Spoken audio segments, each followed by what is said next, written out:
The Witcher 3 opens up with Geralt and Vesemir on the trail of Yennefer, which has brought them to White Orchard. Yennefer had sent Geralt a letter telling him to meet her in Willoughby, but the village was burned to the ground by one of the armies that's fighting in the region, and she had fled before they caught up with her. Geralt and Vesemir is resting under a tree, and Geralt is having a nice dream of hanging out with Yennefer at Kaer Morhen. She pranks him, he goes and watches Ciri train dangerously, and then he crushes the little girl's dreams by beating her and her stubby little legs in a race. He even cheats and rubs it in her face. Welcome to the real world, girl. And then the dream turns into a nightmare when the wild hunt shows up. Hate when that happens. Geralt wakes up, and him and Vesemir continue on Yennefer's trail.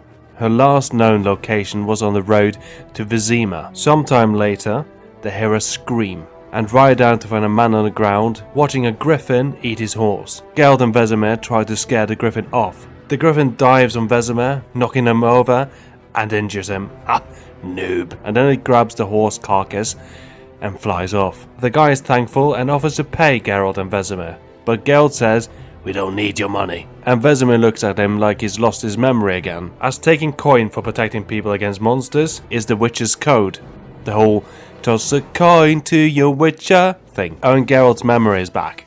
Geralt asks a man about Yennefer, and the guy, Bram, says that he's not seen her, but they should go to the inn, give his cousin, the innkeeper, his name, and she'll treat him like family. Geralt and Vesemir heads to the inn to ask around about Yennefer and pick up some provisions. Geralt asks the innkeeper about Yennefer, and if there's a contract on the griffin. She has raven hair and smells of lilac and gooseberries. Haven't seen anyone who fits that description, and I would have remembered if I had. And sadly there's no contract on the griffin.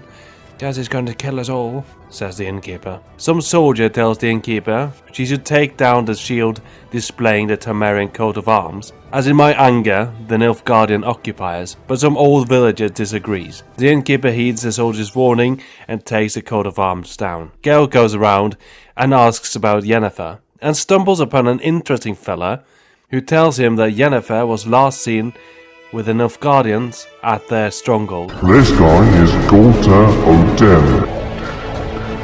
Moving on, Geralt leaves the inn, and the same villagers from earlier attack him, and Geralt tries to slap some sense into them. I was played by Superman! And then Geralt goes to the Nilfgaardian camp, and the commander tells him to kill the griffin. Alright, I had a feeling we were going to kill that overgrown bird. The commander tells him of a company of men sent to kill the griffin, and how they all ended up dead, found by a hunter. Geralt asks where he can find some buckthorn to lure the griffin, and where he might find a hunter who found the Nilfgaardian company, as he needs to know what kind of griffin he's dealing with, and if it's male or female. And the commander gives him the location of the hunter and the herbalist. The hunter has Geralt help him kill a few stray dogs before he leads him to where he found the Nilfgaardians.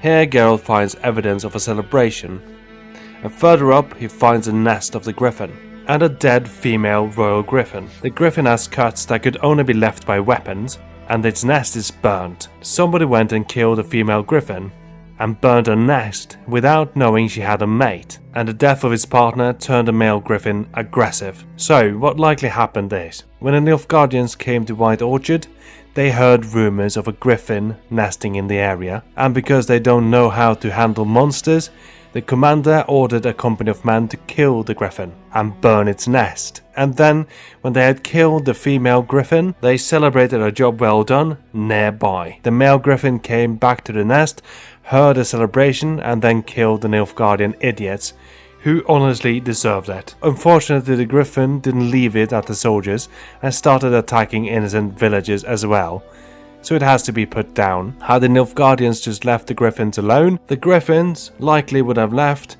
the Nilfgaardians alone as well. So Geralt goes to the herbalist to pick up some buckthorn, and the herbalist sends him to the river, and he has to swim to the bottom to pick some. With the buckthorn in hand, Geralt goes to Vesemir, and the two witches set up the bait for the griffin, and then they kill it.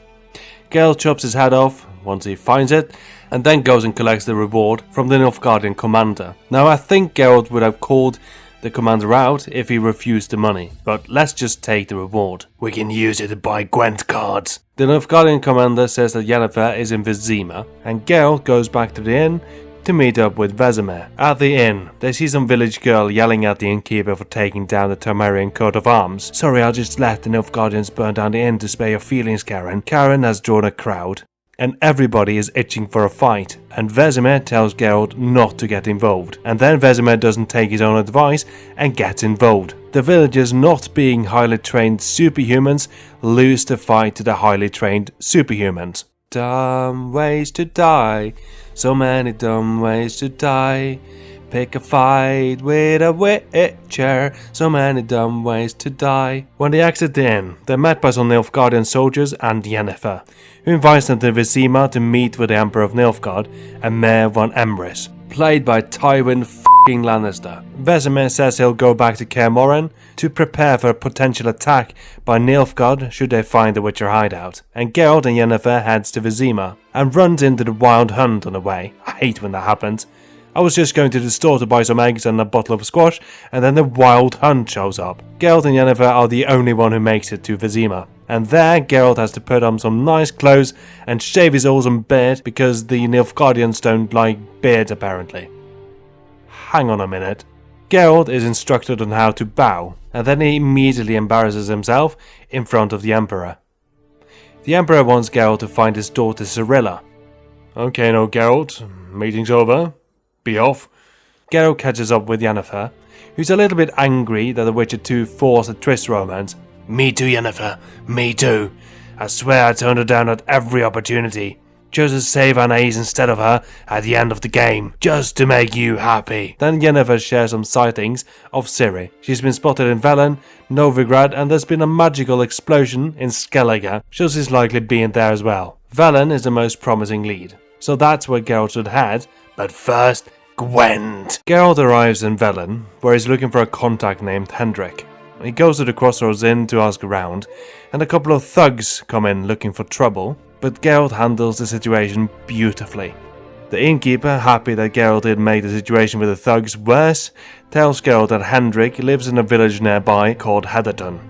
The guys saw a strange glow coming from Heatherton, but I'm sure it's nothing. Knowing the Witcher universe, the village is probably fine. Geralt arrives at the village and sees that the roofs of the village houses have spots of snow on them in the middle of summer? And then he sees a man being attacked by dogs. So he goes and rescues the man, and the man seems to be suffering from PTSD. I'm beginning to believe that things in this village isn't fine. Our contact will be fine though. I'm sure it's fine. After Geralt cures the guy's PTSD with Axii, he tells Geralt that he heard screams coming from Hendrik's house. I'm sure it's fine though. Someone was torturing him. I'm sure it's fine. And that someone was the Wild Hunt. Yeah, he's fine. He probably left him alive. He's fine. Yeah. So Geralt goes and checks Hendrik's house and he's dead. Dang it. Geralt finds a key on Hendrik's body and a hatch under a tarp, which the key unlocks. He goes down the hatch and finds Hendrik's notes. Hendrik was investigating sightings of Ciri around Velen, and he had a few leads. She tussled with the witch, and she hung out with the bloody Baron. Geralt pursues the lead on the witch, and to find her, he needs to talk to the peasants in a village called Midcopse. So he heads there and asks around, and runs into somebody who wants to play Gwent. Yay! And then he talks to one other peasant, whose husband had his back pain cured by a witch. He talks to the husband and he sends him to the witch. The witch turns out to be Keira Metz, who was briefly mentioned at the end of Witcher 2. Keira Metz. She was one of the witches accused by Letho of being involved with the regicide plot. Seems she made it out fine, so I think I made the right choice at the end of Witcher 2. I wonder how Anais is doing with the whole being occupied thing. I'm sure she's fine. Geralt wants to talk to her, but a bunch of peasants are blocking his way with their peasant problems. And once they leave, Keira goes and hides in her house, and Geralt has to play hide and seek with her. He finds her in a cave, bathing in a pool. He asks her about her run-in with Ciri, and the witch is surprised to hear that Ciri has been in Velen, and says that she very much would have wanted to meet the girl. So obviously Keira wasn't the witch Ciri ran into. Moving on. But wait a minute, Geralt. Keira says that she ran into an interesting masked elven mage, who asked her to procure some items for him. And they were supposed to meet somewhere, so she portals Geralt and herself there, where they run into the Wild Hunt. Keira wants to leave, but Geralt wants to pursue the Wild Hunt, thinking they might lead them to Ciri. As they pursue the Wild Hunt and eventually deals with them, they find evidence that the mage was working with Ciri. and eventually they find his study. And then Ciri goes and finds a lamp that was promised to her by the elf. Lamp in hand, Ciri tells Geralt to come see her later, but Ciri wasn't the witch Ciri had a tussle with, so who was? In the cave, Geralt learns about the crones of Crookback Bog, and that Ciri had a run-in with them. He now has two leads on Ciri, the Bloody Baron and the crones of Crookback Bog. First he heads to the Bloody Baron, who tells him that Ciri came to his fort with a little girl that she saved from a werewolf called the Wolf King, brought there by a guy who thought he was his daughter. But if Geralt wants to know more about what Ciri did while she was staying at Crow's Perch, he has to help the Baron find his wife and daughter, who's gone missing. Geralt checks out the Baron's wife Anna and his daughter Tamara's rooms, and finds some clues about why they went missing. In Anna's room he finds signs of drinking and a fight. The smell of wine leads him to find a loose plank hiding a talisman. In the daughter's room he finds a scent that leads him to an altar dedicated to the eternal flame. But this isn't enough to go on, so he goes and tells the Baron what he found and asks him about the talisman. The Baron tells him that Anna started wearing it, but he doesn't know where she got it from. And Geralt asks if there are any witches or cunning women in the area, and the Baron tells him of a goat f***ing Pella, so Geralt heads there next. There he finds some of the Baron's men in the process of harassing the Pella. He kills them, as he doesn't want to waste crowns on them, and then talks to the Pella, who ask him to bring back his goat in an extremely annoying escort quest. Okay, so how was I supposed to use the bell? Oh no, a bear! The Pella shares the Baron's dirty secret with Geralt.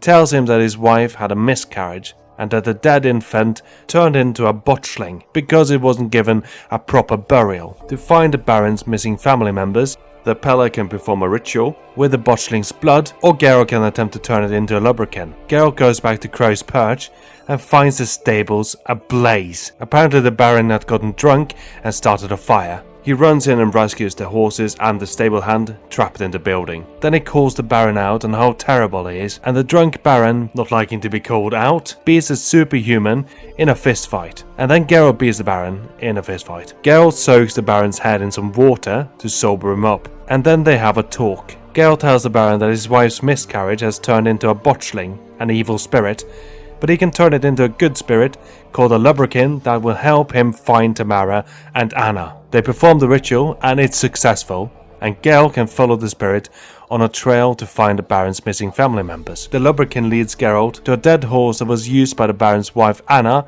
and his daughter Tamara to escape the awful husband/father. The horse was killed in a brutal way. Its head was ripped off. What killed the horse had to have done it with immense power. Then the lubricant leads Geralt to a fisherman's shack. Geralt barges in uninvited and asks the family if they took in the Baron's wife and daughter, and the fisherman reluctantly confesses that they did. Apparently Anna had helped him when his boy got sick, nursed the boy back to health. The fisherman says that Tamara is at his brother's place in Oxenfurt, and that Anna's palm started burning with these strange marks, which he draws on the table, and then she was carried away by a great beast, the same one that killed her horse.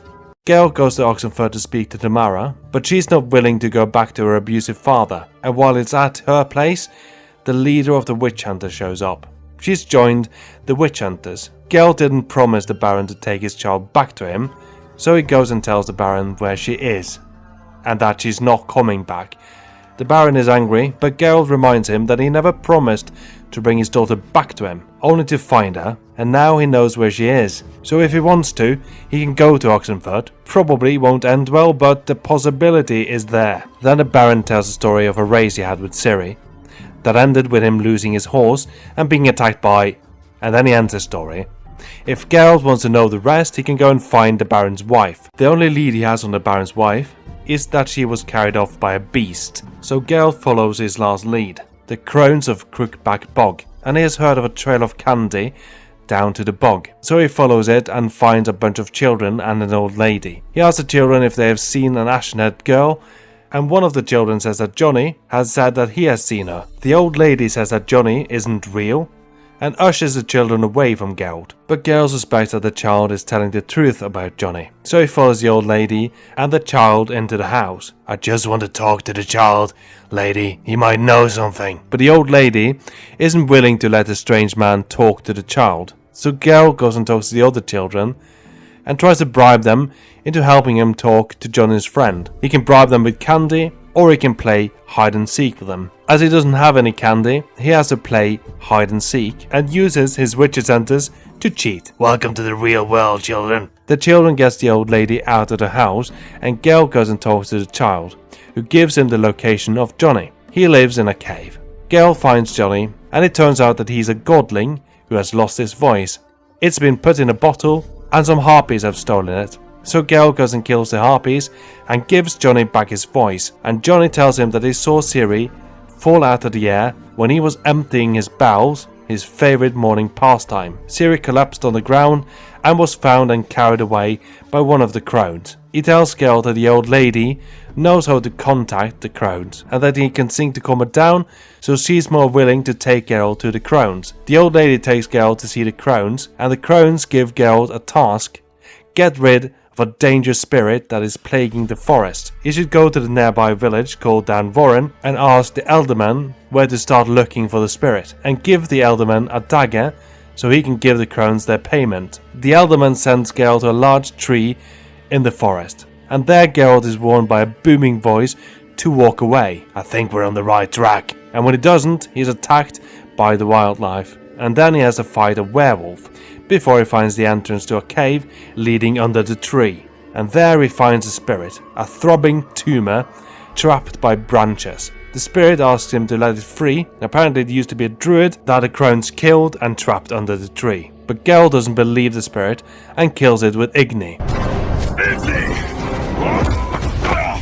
Geralt, was Igni your plan? Of course Igni was my plan. It's a fucking tree, Fire Beach tree. Igni. Ah! He walks out of the cave and runs into the Elderman and lets him know that his spirit is gone, and then gives the Elderman the dagger, and the Elderman goes and cuts his ear off. Gale takes the ear down to the bog and places it on a rock to summon the crones, and the crones have the old lady fetch their payment for them, but when she takes a little bit too long they torture her by making her palm burn with a symbol that Geralt saw earlier drawn on the fisherman's table. The old lady is Anna. Gale confronts the crones about holding the Baron's wife, and they tell him she's in service to them for helping her with a problem, an unwanted pregnancy. They're the ones who caused the miscarriage. Then they tell Geralt that they were going to eat Ciri. Well, her legs at least. But that Ciri ran away, using the legs they were going to eat. And Gale promises to find Ciri and bring her back to the bog so that he and his promised daughter can kill them. Then he goes and tells the Baron of his wife, and the Baron wants to go to the swamp to free her. Bad idea, Baron. It doesn't seem she wants to come home to you. The Baron tells the story of his marriage, how he met his wife after getting wounded during the Battle of Anchor, and how his wife tended his wounds. He fell in love with her and asked her to marry him, and she was happy. Soon after, Tamara was born, but as the Baron was a Tamarian soldier, he was dragged off to war, sent to help Foltest allies and fight many of the wars Foltest was involved in. For 3 years he was gone, and he picked up the habit of drinking after battle, which led to a problem with alcohol. While he was gone, Anna fell out of love with him and hooked up with a childhood flame. And when the Baron came back from war, Anna and Tamara was gone. The Baron drank himself into a stupor and then went and found Anna's childhood flame. And in a fit of drunken rage, he killed the guy. And Anna attacked him with a knife, and he says that he hit her to avoid getting stabbed, and that's the only time he put hands on her. Anna grew resentful and then indifferent. And then the Baron tells the rest of the story about Ciri, how she saved him from a basilisk, used her power, and because of that had to flee on a new horse. And then this little freak of nature bursts into the room, a freak called Uma, which apparently has some wisdom in his eyes. I don't say it. The Baron won Uma in a game of cards. Did you say Gwent? From a guy from Skellige. Did you say Gwent? He was down on his luck. Did you say Gwent? The Baron asked Geralt to come help him free his wife. It seems his mind is set. Okay, Baron, I can't let you and your men die. But first, Gwent. The Baron says to meet him in Down Warren. In Down Warren they hear talk about some witch hunters going down to the bog. Geralt and the Baron and his men follow the witch hunters' trail down to the swamp. And then they find them fighting some drowners and some water hags. And then a fiend attacks, and Geralt has to employ some Elden Ring tactics to beat it. Once the fiend is dead, they find Anna, who seems to have lost her mind. Well, she didn't really seem very of mind when we last saw her, but things have gotten worse. Tamara wants her to come to Oxenfurt, but the Baron says that she won't make it there. He'll take her home with him, and then take her to a guy he knows in the Blue Mountains. Tamara doesn't want her mother to go with her abusive husband, but Geralt and the leader of the witch hunters convinces her that Baron is a changed man. Tamara wants to stay with her father and mother, but she has other obligations, one to the Eternal Flame and Radovid, so she has to trust that her father is in fact a changed man. Then Geralt is off to meet with Ciri, as it's later. She wants him to do a little favour for her. Take the lamp she found in the cave and go to Fyke Isle to investigate a haunted tower. Once the task is done, he can keep the lamp. The tower is where Lord Vezarad of Velen took refuge after the Nilfgaard invasion, fleeing Crow's Perch with his daughter Annabella, a rare beauty, and the mage Alexander. Annabella started hooking up with a local peasant named Graham, which her father didn't like, who sold the nobles fish, and Alexander was experimenting on humans and the Catrionic plague. Alex kept a bunch of rats in his basement, probably more than he needed, locked up in cages. A hunger swept the nearby village, and some peasants invited Graham, who joined for the opportunity to take Annabella and run with them to Fyke Isle to get some food, Graham making it easier for them to get past the tower defences. There they attacked the nobles, freed rats from the basement. Fearing what the peasants would do to Annabella, Alexander brewed a potion for her and told her to drink it. When the peasants came to the room and tried to rape her, she downed the potion and seemingly died. Graham was devastated. He tried to shake her awake, but she was cold and stiff. But she wasn't dead. She had fallen into a deep sleep. When she woke up, she was paralyzed, and everybody had left the tower, except the rats, who was eating her, and all she could do was lay there, watching them, until she died. And now she's turned into a wraith, and is haunting the island, and she's a powerful wraith, drawing other spirits to the island as well. To lift the curse, Geralt has to take her remains to Graham, so that he who loved her can bury her. Graham agrees, and when Geralt leaves his house, he hears a scream. So he goes back to his house and finds him dead. Annabella turned into a pesta and took revenge on him for getting her killed. Geralt goes and tells Ciri that he's lifted a curse and that he found some weird papers on the Catrionic plague. That's interesting. Weird, yeah? Weird. Ciri wants Geralt to do her one last favour, pick up her mail, because the mailman didn't show, which isn't that weird because he was killed. The mail contains some nice wine and food, a course worth dying for, and she invites him for a nice picnic. When he leaves Ciri's house, the Pella blocks his path. "What do you want, Pella? I have a picnic to get to. Protect you while you commune with spirits? Fine, I'll do it. Now get out of my way!" After a little bit of wine, Ciri invites Geralt to a wee shag, which Geralt graciously declines. This must be a bug or something. He definitely declined the rum from Ciri, even though she treated him like f***ing Cinderella. Trust me, bro. After the old in and out, Ciri puts Geralt to sleep and goes to Fyke Island to grab Alexander's research on the Catrionic plague. She's hoping to make a cure that she'll sell to Radovid, whose favourite pastime is killing sorceresses. "Bad idea, Ciri. Come to Kaer Morhen instead, and give me the papers." Ciri relents, probably still happy about her rumpy pumpy, and goes to Kaer Morhen. I'm not sure if you can save Ciri without ploughing her, but that's the only reason I chose to sleep with her. The only reason. Moving on, Geralt helps the Pella, protects him from some witch hunters that ruins the ritual, and puts his father's spirit to rest, and then is off to Novigrad. Geralt arrives in Novigrad, a city where sorceresses, mages and non-humans are being persecuted. In the town square he walks into a sorceress and a Doppler being burned on pyres. I guess this is where the title of the quest, Pyres of Novigrad, comes from. He wonders if his contact in the city, Triss Merigold, is safe. He goes and checks her place out and finds two bandits going to her stuff in her backyard. He beats them up and questions them. They tell him of the Putrid Grove, where thieves, cutpurses, mages and sorceresses have sought refuge from the temple guard, who is currently burning some of them on pyres. The place is run by the King of Beggars. Geralt jokes about his moniker as King of People Who Have Nothing. When he's done questioning the bandits, Caleb Mange, the head of the temple guards, walks into Triss's backyard. He has heard that Geralt is in town and he wants to speak with him. Or threaten him, rather. One wrong step, and it's to the pyre with Geralt. "Okay, you can get back to what you were doing, but every step you make, every move you take, I'll be watching you." Triss's place is trashed, but it seems she got out in time. and she's likely at the Putrid Grove. But the bandits Geralt just beat up didn't know where the grove is, but they did suggest following a cut purse or a thief.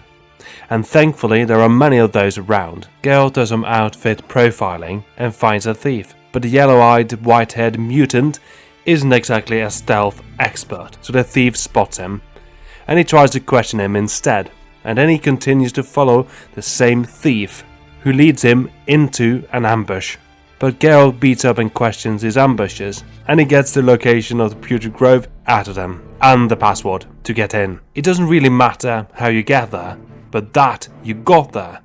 That's a rule I live by. At the Putrid Grove, Geralt eavesdrops on the King of Beggars and Triss's conversation.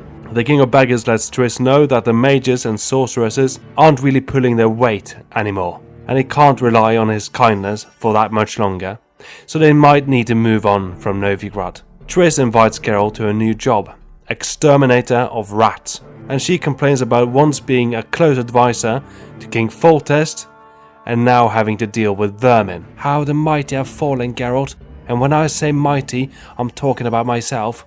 I used to be mighty, Geralt. Geralt, are you listening to me? She got the job by putting out a notice. Sorceress looking for work. Don't tell the witch hunters. And this trustworthy fella showed up. I'm sure he's gonna pay us in full and not give us any problems. He betrayed us. But he had no choice according to himself. He will pay us double, not to kill him though. Geralt tells Triss what brought him to Novigrad. His search for Ciri.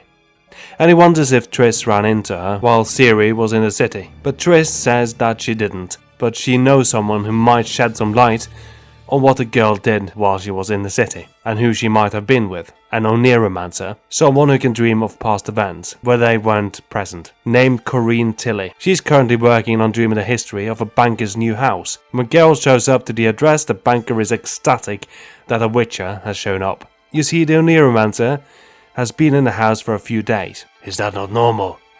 I need to talk to her. By all means, go inside. The house is haunted. I'm worried Tilly is in trouble. Geralt finds Tilly in a bed, having some nightmares.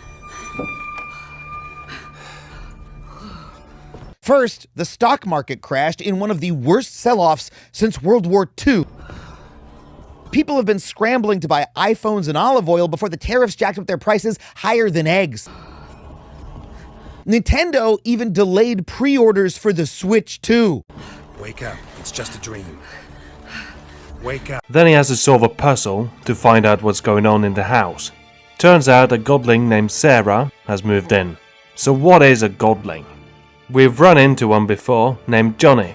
Godlings are woodland creatures that resemble children. So it's a little bit weird, and this is something that Geralt points out, that Sarah has taken up residence in Novigrad. They are deeply rooted to their homes, and guard and care for those who live nearby their burrow. They're also quite mischievous, so Sarah finds it really amusing to mess with the Oneiromancer and the banker, giving her horrible nightmares and making him think that his new house is haunted. But Geralt needs the services of Corinne Tilly, so he makes a deal with the godling to let the Oneiromancer go. He'll tell the banker that the house is so haunted that nothing can be done, so that Sarah has the place to herself. Now this is what we call a super haunting in the Witcher business. I'm so sorry. And the banker believes Geralt. I mean, he's the expert. Hopefully he doesn't go around asking about super hauntings. Tilly told Geralt to meet him at the Golden Sturgeon so that she can dream of Ciri. So Geralt heads there, and she has this really odd dream of Dandelion looking nervous and a swallow flying around him. The swallow is Ciri's symbol, so Geralt comes to the conclusion that she must have been with Bard in Novigrad, so he has to find Dandelion. Corinne Tilly tells him that someone has left the Rosemary and Thyme, a brothel, to Dandelion. So Geralt heads there and finds his old friend Sultan Chive, having an argument with some thugs. Sultan and Geralt beats up the thugs and throws them out. And then Geralt asks Sultan about Dandelion. Sultan tells him that the bard is missing, but they might find some clues about where he went in some of his stuff. They find a ledger where Dandelion has written down a few things about women in town he's been around. So they split up the list and go and talk to the women. First, Geralt talks to a washer maid named Vespula. No more than a week passed. How is she doing that? Is she a ghost? She's someone that Dandelion has had an on and off relationship with. She's the Ross to his Rachel. He came to her saying that he was a changed man. and then asked her about the washerwoman at the bathhouse. Next on the list is Elial, who's an elven maid and a crossdresser. Is this a woke? I didn't hear anyone complain about this in 2015. I didn't think woke was around then. It's almost like the whole war on wokeness is manufactured. Dandelion and Elial had a lovely chat one night, and after that Dandelion became a loyal customer of Elial's dress shop, often coming by to fix a button on his clothes. Last time he came to visit the shop, he was fixated on an alchemist called Kalkstein, who we've met. Geralt would very much like to talk to the alchemist, to catch up, but unfortunately he's too late. Kalkstein was burned on the pyre, made quite a show of it as well, sent up fireworks, saying, Radovid sucks flaccid. Next on the list is Marabella, the teacher, who invites Geralt to participate in Career Day. Okay, children, there are actually stupid questions. She tells Geralt that Dandelion came and asked her about mushrooms. Then Geralt goes to talk to the Lavalette maid, Molly. At the Lavalette estate, he runs into Maria Louisa Lavalette, accompanied by Morvan Voorhees, who Geralt met back in Vizima. Maria lets the guards know that Geralt is not to enter, as he's the one who killed her son. But you seem to understand the last time we met. Did I port a wrong save? Hang on, am I... Geralt, stop that thought! Voorhees lets Geralt know that Molly has gotten a new title, Lady La Atrad, after she married Maria's nephew. She's at the Vegelbud estate, watching the horse race. Voorhees offers to ride with Geralt there. Then he challenges Geralt to a horse race, which Geralt trounces him in. After completely embarrassing Voorhees, Geralt goes and talks to Lady La Atrad, who tells him Dandelion was very interested in a barge last they spoke. The last on the list is Rosa Varatre, but some Nilfgaardian guards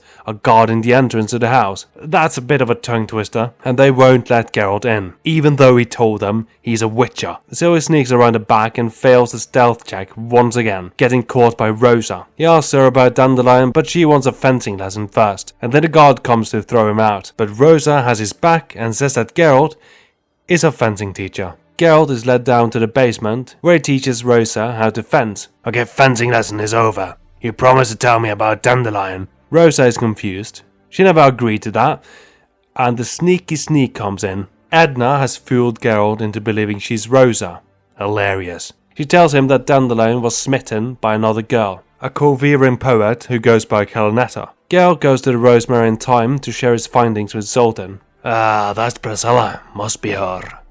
We should go and see her performance at the Kingfisher this afternoon.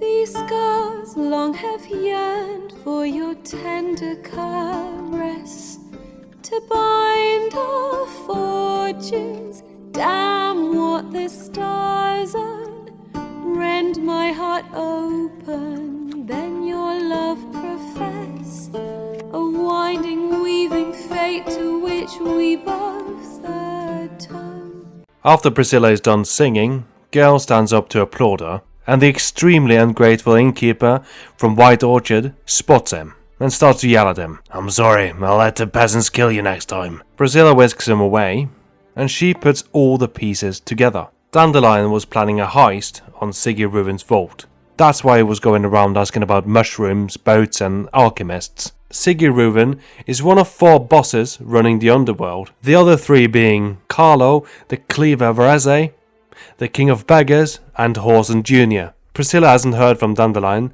since the heist. She asked around about him and heard that he caused quite a ruckus at Horson Jr.'s lair. Okay, 2 people might know what Dandelion is. Siggy Reuven and Horson Jr. But he doesn't have many leads on Horson Jr. But he has found out that Siggy Reuven runs a bathhouse in town. And wasn't Dandelion asking about washerwomen working at a bathhouse? Could it maybe be the same bathhouse he was asking about? So Geralt heads to the bathhouse, and there he finds Siggy Reuven bathing with the King of Beggars and the Cleaver.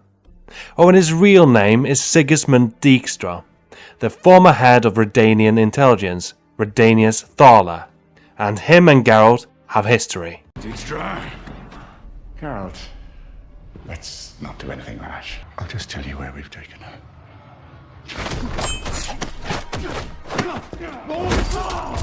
You can't blame a man for trying. You'll never get away with this. I've got 50 men coming on those boats. Best hope one of them's a barber surgeon.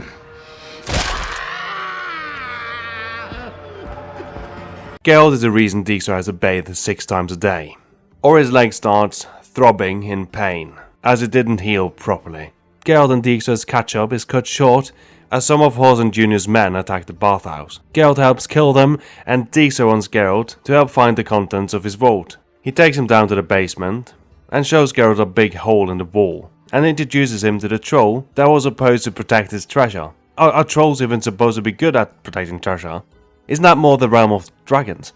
Geralt already knows who did the heist, and he has some idea how they did it.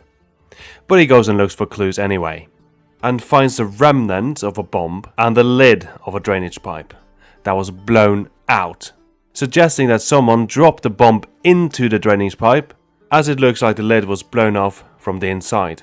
They likely visited the bathhouse and used one of the baths to drop the bomb into the drainage pipe. Geralt and Dijkstra goes and checks the baths, and finds the one that was used. Fucking oil floating in the water. You're not that perceptive, are you, Dijkstra? They check the guest list and find out that a deceased nobleman used the baths. I mean, come on, Dijkstra. A dead guy visiting the bathhouse didn't ring any alarm bells. Geralt goes to the nobleman's house and finds Dandelion's place of operation. And there he finds a letter from a Doppler named Dudu to Ciri. Dudu. The Dopplers are shapeshifters, and Dudu changed his appearance to that of the nobleman to infiltrate the bathhouse. The letter says that Mange is after them, and that he seized the contents of Dijkstra's vault. Then Geralt hears footsteps downstairs. There he finds Dijkstra and Triss. Dijkstra asks what he found, and Geralt tries to lie to him about the nobleman still being alive and working with Mange, who has his treasure. But Dijkstra has apparently invested a few points into perception since last we met him, so he doesn't buy Geralt's lie. But fine, get my money back from Mange, and I'll pretend that you didn't just lie to me. Mange is in a fortress, and Geralt needs a plan to get in. Thankfully Triss has one. Pretend he's captured her and wants to deliver her to Mange, and only Mange. Some of Mange's men torture Triss, and she screams between every question Geralt asks. And this is the first time I've actually trusted her, and not just attacked Mange the first time she screams. Geralt learns that Dandelion is held in a dungeon in Temple Isle, a place that is almost impossible to spring him from, but that's fine. He also learns that he will be transferred soon. Triss kills the 2 torturers and then stabs Mange, after making sure that Geralt got all he needed from him. Then they loot a vault key of his corpse, which Geralt gives to Dijkstra, who has to find the vault himself. Good luck with that. So Dandelion is supposed to be transferred from the dungeon, but unfortunately Mange came down with a case of getting stabbed to death, so they need to find a way for the transportation to still happen, as it would be easier to free Dandelion during the transfer. One way to do that is to have somebody pose as Mange, and somebody who would be perfect for that job would be Dudu. Unfortunately Geralt has no lead on the Doppler, so he follows his lead on Horson Jr. instead. Dijkstra previously told him of 3 places he could potentially be found: his casino, his estate, and his fight club that nobody talks about. But don't cause a scene, Geralt. Tension between the underworld bosses is high enough as it is. Causing a scene. At both the fight club and the casino, Geralt finds out that Horson Jr. is working with the Redanians. He shares this information with Dijkstra, and Dijkstra tells him to go talk to someone he might be quite familiar with, who's in contact with the Redanians. His old buddy, Vernon Roach. Long time no see, Vernon. I named my horse after you. What? You call your horse Vernon? No, I call him Roach. My name is Roach, not Roach. Have you been calling me Roach this whole time? What about you, narrator? Have you gotten my name right? Sorry, the bank is calling. I'll be right back with you, Roach. Unbelievable. Roach, it's Roach. Takes Geralt to meet his contact in Oxenford. And it's the king of Redania himself, Radovid. Now what happened after The Witcher 2 is that Nilfgaard invaded and took most of Tamaria, But then they were halted when Radovid's army met the Cadvani army and the two armies joined to fight against Nilfgaard. Now Radovid is holed up in Oxenfurt. Horson Jr. was an asset of Radovid, getting things done that the king probably didn't want his fingerprints on. He doesn't have many qualms about working with unseemly people. As you can recall, he did contemplate working with the Salamandra back in Witcher 1, but Horson Jr. has outlived his usefulness. So Radovid gives him up. He's located in a mansion in Oxenfurt. Geralt goes to the mansion and slays a bunch of Horson Jr.'s men. And then he walks into quite a disturbing scene. Horson's been having prostitutes visit him, and he kills them and displays them in various positions. Horson tells Geralt that Ciri employed him to fix a phylactery for her, and that she and Dandelion were supposed to get Dijkstra's treasure for him, but Menge got in the way, so they never got the treasure to him. Horson nabbed their friend Dudu, and Ciri came to rescue him. She knocked Horson out, and Dudu disguised himself as Horson and escaped the property, and Ciri had to fight her way out, and that's all Horson can tell Geralt. So honestly, he's no use to him anymore. So Geralt kills him. Horson seems to be someone who's a threat to other people. He is completely depraved, killing prostitutes for pleasure. So I think the right decision there is to kill him. I do think by the Witcher Code, Horson falls under monster that needs to be put down. With Geralt now knowing that Dudu is somewhere in the area, free to roam, probably disguised as someone, he's on his way to Priscilla to form a plan on how to flush out the Doppler. But on his way out of the mansion, he runs into some of Radovid's guards, who invite him to speak to Radovid at his boat. Radovid wants Geralt to find Philippa Eilhart, a witch we would have met in The Witcher 2. She would have been the one who guided us across the battlefield instead of Death Mode, if we had chosen to go to Vergen with Jorveth. She was also mentioned at the end of The Witcher 2, and had we met her, there would have been a cutscene where she gets her eyes gouged out. But Geralt has a Doppler to flush out, so he heads to the Kingfisher to meet up with Priscilla. Priscilla suggests putting on a play, as she knows that Dudu likes them, and to bake a message into the performance, so she writes a play while Geralt naps. And then Geralt has to get a director, some bouncers, and some people to spread the word.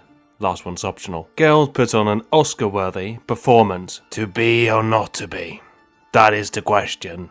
Whether 'tis nobler in the mind to suffer the slings and arrows of outraged fortune, or to take arms against a sea of troubles, and by opposing, end them. Dudu loves the performance and shows up. They tell Dudu the plan to have him pose as Menge and order the transportation of Dandelion. Sultan suggests they ambush the transport at the ravine outside the city, and Geralt, Sultan and a bunch of dwarves heads there. Then Priscilla shows up. You can't be here. She brought a Gwent card. I changed my mind. Let's play Gwent. When Geralt and Priscilla are done playing Gwent, which Geralt won easily, This was a stupid idea. You're the one who wanted to play. the prison convoy shows up. Geralt and the dwarves attack it, but one of the witch hunters, who's escorting the convoy, grabs Dandelion and rides off. Geralt chases after him, but is fooled by some other tracks and have to backtrack. Then he finds Dandelion and the witch hunter at a halfling house up the road. He kills the witch hunter and frees Dandelion, who tells Geralt that Ciri tried to get a phylactery back from Horson, but that she ported away when she was almost hit by a crossbow bolt. That's how we lost Leo. He also tells Geralt that she needs the phylactery to decipher a curse. After Ciri teleported away, Dandelion got captured and put in a dungeon. Now the last lead Geralt has is that there was an explosion in Skellige, which Yennefer went to investigate, but he has a few more things to wrap up in Novigrad. Triss wanted to see him about something, and he still needs to find Philippa Eilhart for Radovid. First off, Triss. As the King of Beggars alluded to earlier, the mages and sorceresses need to get out of Novigrad, and Triss has gotten someone to fund the escape, Lady Vegelbud. But Triss needs to do a favour for the noblewoman, get her son, Albert Vegelbud, who has taken an interest in alchemy, out of the city. Triss and Geralt go to the Vegelbud estate to find Albert, who's wearing a panther mask. Triss has a bit much to drink and throws herself at Geralt,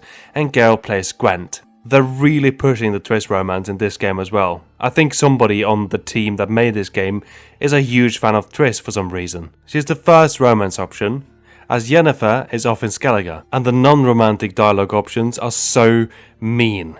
So if you just want to be nice to her, you'll end up in a romance with her. I don't know if one of the other nice options are supposed to be the non-romantic nice option, but it just doesn't seem like it. Geralt swaps masks with the young Vigilbud, and then a witch hunter shows up to abduct Albert, but apparently the only thing they were told about him was that he was going to wear a panther mask. They mistake Geralt for Albert, which is a big mistake. Geralt and Triss gets young Albert out of the estate, and Geralt forgets to take his mask off. So when he goes to talk to Triss later about a very serious topic, he looks quite silly.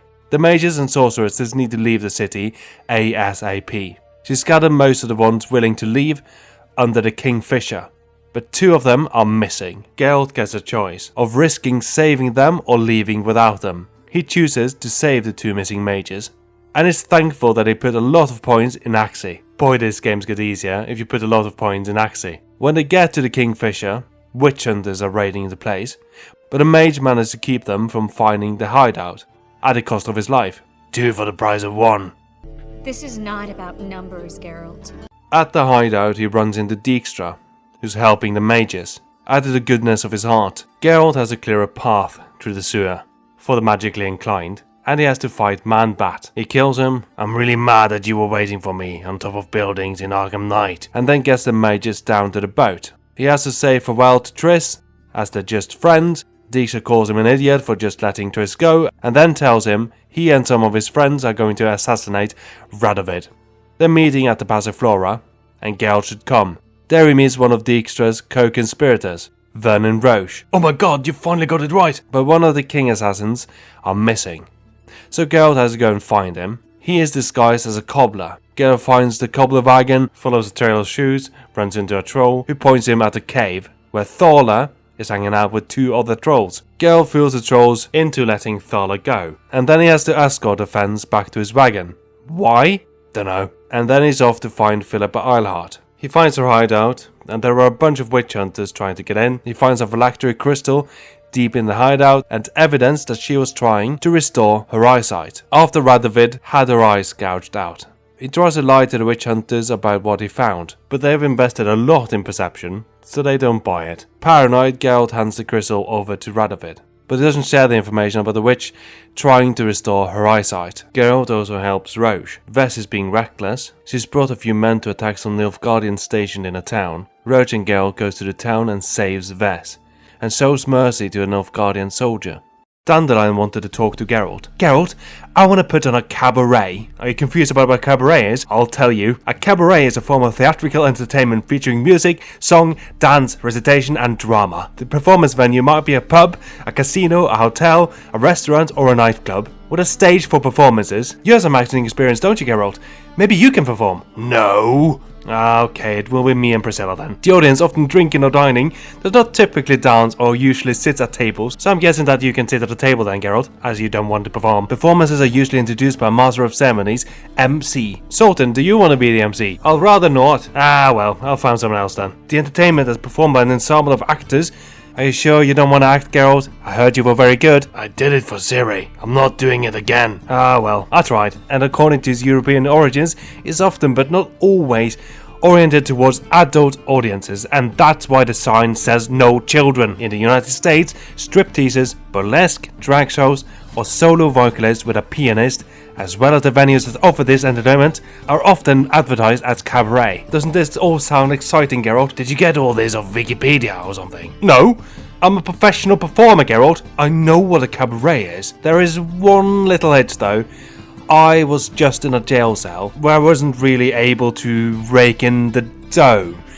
And it's not like I had a lot of money to begin with. Most famous song telling people to pay witches, not me. Thankfully, he knows a girl named Sophronia, who has a wealthy father that gives her whatever she wants, but she needs some convincing, so Dandelion sets up a robbery where Geralt has to play the Prince of Thieves, threatening to rob Sophronia, and Dandelion will swoop in as the Violet Avenger. Hang on, Crimson Avenger? But what part of his outfit is crimson? Sophronia is very impressed by the performance, and after 4 hours of convincing, Dandelion secures his loan. All he needs now is some placards he ordered from a gambling addict halfling. And an MC. The husband of the MC has locked her in her house. as he thinks that Dandelion wants her to swing her legs at a brothel, as the Rosemary in time used to be quite a spicy place, but Dandelion convinces him that the establishment is quite different under new management. Him. When it turns up at the halfling place, he finds someone robbing it. He kicks their butts and finds out that a halfling is at the Vegelbud estate, trying to win back his losses. I've been trying that for 10 years. I'll get him next time though. Now Geralt has two options to help the halfling. Win a horse race, they really just let anyone in, or pay his debt. As he isn't completely confident in his riding skills, I was just lucky against worries. I'm really bad at riding, honestly. I'm not really good at anything. Even though I'm a superhuman, I keep losing fights to random people. He pays the debt, and the halfling promises to deliver the placards. It would be funny though, to lose the race on purpose just to f*** with the halfling. Now you owe even more money. I'll need the placards though. Then it's time for the grand opening. Priscilla nips back to her place to get ready. Hours passes by but she doesn't return. Then a man rushes to the door and yells that Priscilla has been attacked. Dandelion and Geralt goes to the hospital and meets Joachim von Gratz, who tells them that Priscilla will live, but she was lucky. There have been a few other attacks with similar injuries to that of Priscilla that ended fatally. A body was recently found, thought to have been a victim of the same attacker, and an autopsy have yet to be performed. And Joachim thinks that with the help of Geralt, they can find clues about the killer and catch the bastard. He takes Geralt to the morgue through the sewer, as he isn't exactly allowed in the morgue. They're looking for a body of a dwarf. The heart has been removed, the vocal cords have been cut with precision, likely by a scalpel, the eyes have been removed and replaced with embers, which the victim was still alive for according to its wounds. Gnarly stuff. Once the autopsy is done, Hubert Reich walks in. He's a little bit miffed that Joachim has broken into the morgue and invited a guest, and informs Geralt and Joachim that Reverend Nathaniel is coming by for an inspection, and that Geralt and Joachim needs to be gone before he arrives. Oh f***, he's already here. Hubert tells the Reverend that Geralt and Joachim are friends of the deceased dwarf, come to pick up his body. Then Geralt is off to investigate the crime scene. At the place Priscilla was attacked, he runs into someone waiting for the attacker to come back to the crime scene. They mistake Geralt for the attacker and attack him. Geralt takes out his sword and slaps them with it. Sorry, I thought you were bandits. At the woodcarver's shop, Geralt finds a pyre with a bunch of statuettes that the dwarf carved, depicting a religious figure with a large bust. Take note of the pyre. Once Geralt is done checking out the crime scenes, a guard lets him know that the coroner, Hubert, wants to speak with him. Another body has been found. But first Geralt goes and talks to the corpse handler, who tells him that he robs corpses. Of the dwarf's corpse, he took a piece of skin with a name on it. Geralt uses Axis to make the corpse handler hand over the piece of skin and sees that it says Priscilla. Then he decks the corpse handler for taking this valuable information that could have prevented the attack on Priscilla. Geralt informs Nathaniel about the notes with the next victim's name on them, and Nathaniel finds a note in the body with the name Patricia Vegelbud. Geralt rushes over to the Vegelbud estate, but he's too late. Lady Vegelbud has just been killed, and the killer runs out as Geralt and Ingrid Vegelbud enters the room. Geralt chases after him, but is stopped by the Vegelbud guards. They lead him back to the murder scene, and Geralt finds a note on Lady Vegelbud's body with the name of the next victim and the location of the crime. He goes to the location and finds Reverend Nathaniel stabbing a prostitute with a glowing hot poker, and he kills the mad Reverend. Now, unfortunately, that prevents him from finding the real killer, Hubert Reich. I mentioned finding a pyre at the woodcarver's shop, and there was a pyre at the Vegelbud estate too. Lady Vegelbud had grabbed a bunch of Eternal Flame books and thrown them on a pyre right before she had locked herself in a room. Hubert is a higher vampire, and he likely made the victims do some weird stuff before they died, probably in an elaborate attempt to frame Nathaniel. Thankfully, I saw right through it after having killed Nathaniel. I've done this quest before, and I remember that one of the three characters that you're introduced to is the killer, and I had it in my head that it was Joachim. So when I got to the brothel, I was like, did I get it wrong? And then I killed Nathaniel. I think my first playthrough, where I accidentally got the worst ending, I also got this wrong. So I went back to get a better ending, and I got him that time. But I forgot who the killer was between that playthrough and this. I have a tendency when I play games blind of picking all the wrong choices. I talk about this in my video Habits that made my first Baldur's Gate 3 playthrough a disaster. Sultan is in debt to the King of Beggars, and he has formed a plan to pay off the debt. Gwent cards. Solid plan, Sultan. There was an NFL player who sold Pokemon cards for millions and retired from the NFL at 28. So if Gwent cards has the same position as Pokemon cards has in the real world, and if any of the cards is worth as much as the first edition Charizard, you'll pay the King of Beggars off in no time. Sultan is missing a few cards to complete his deck, so Geralt helps him find the cards he's missing, and ends up having to chase some Earl who stole the money that was promised to Sultan. At the end, Geralt can either get paid in Gwent cards or money. I picked the Gwent cards. Let's talk about Gwent. Does Gwent really exist in the Witcher universe? Yes and no. Gwent is one of the more fleshed out minigames you can find in any RPG, featuring tons of cards that have different effects, but some of the cards break the law, as the in-game makers of Gwent shouldn't be aware of some of the characters featured on some of the cards, and especially not what they look like. But Gwent is mentioned by many characters, and some of the cards are also mentioned. Natalis, Fringilla Vigo and Isengrim are the cards Sultan wants Geralt to find for him. These cards don't break the law, and are likely featured in the in-universe Gwent game. The character I'm playing against in this footage is using the Eredin deck, and there is no way this character should be aware of who Eredin is. So this game of Gwent against this NPC is not canon. So Gwent doesn't exist in the Witcher 3 universe like Sabak does in Star Wars Outlaws.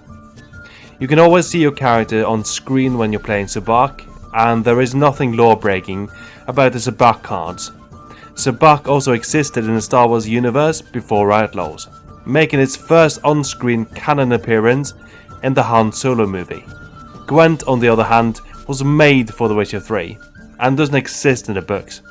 There is a game called Gwent in the books, but it uses a standard deck of cards: Ace, Queen, King, Jack, in case you were thinking of an Uno deck.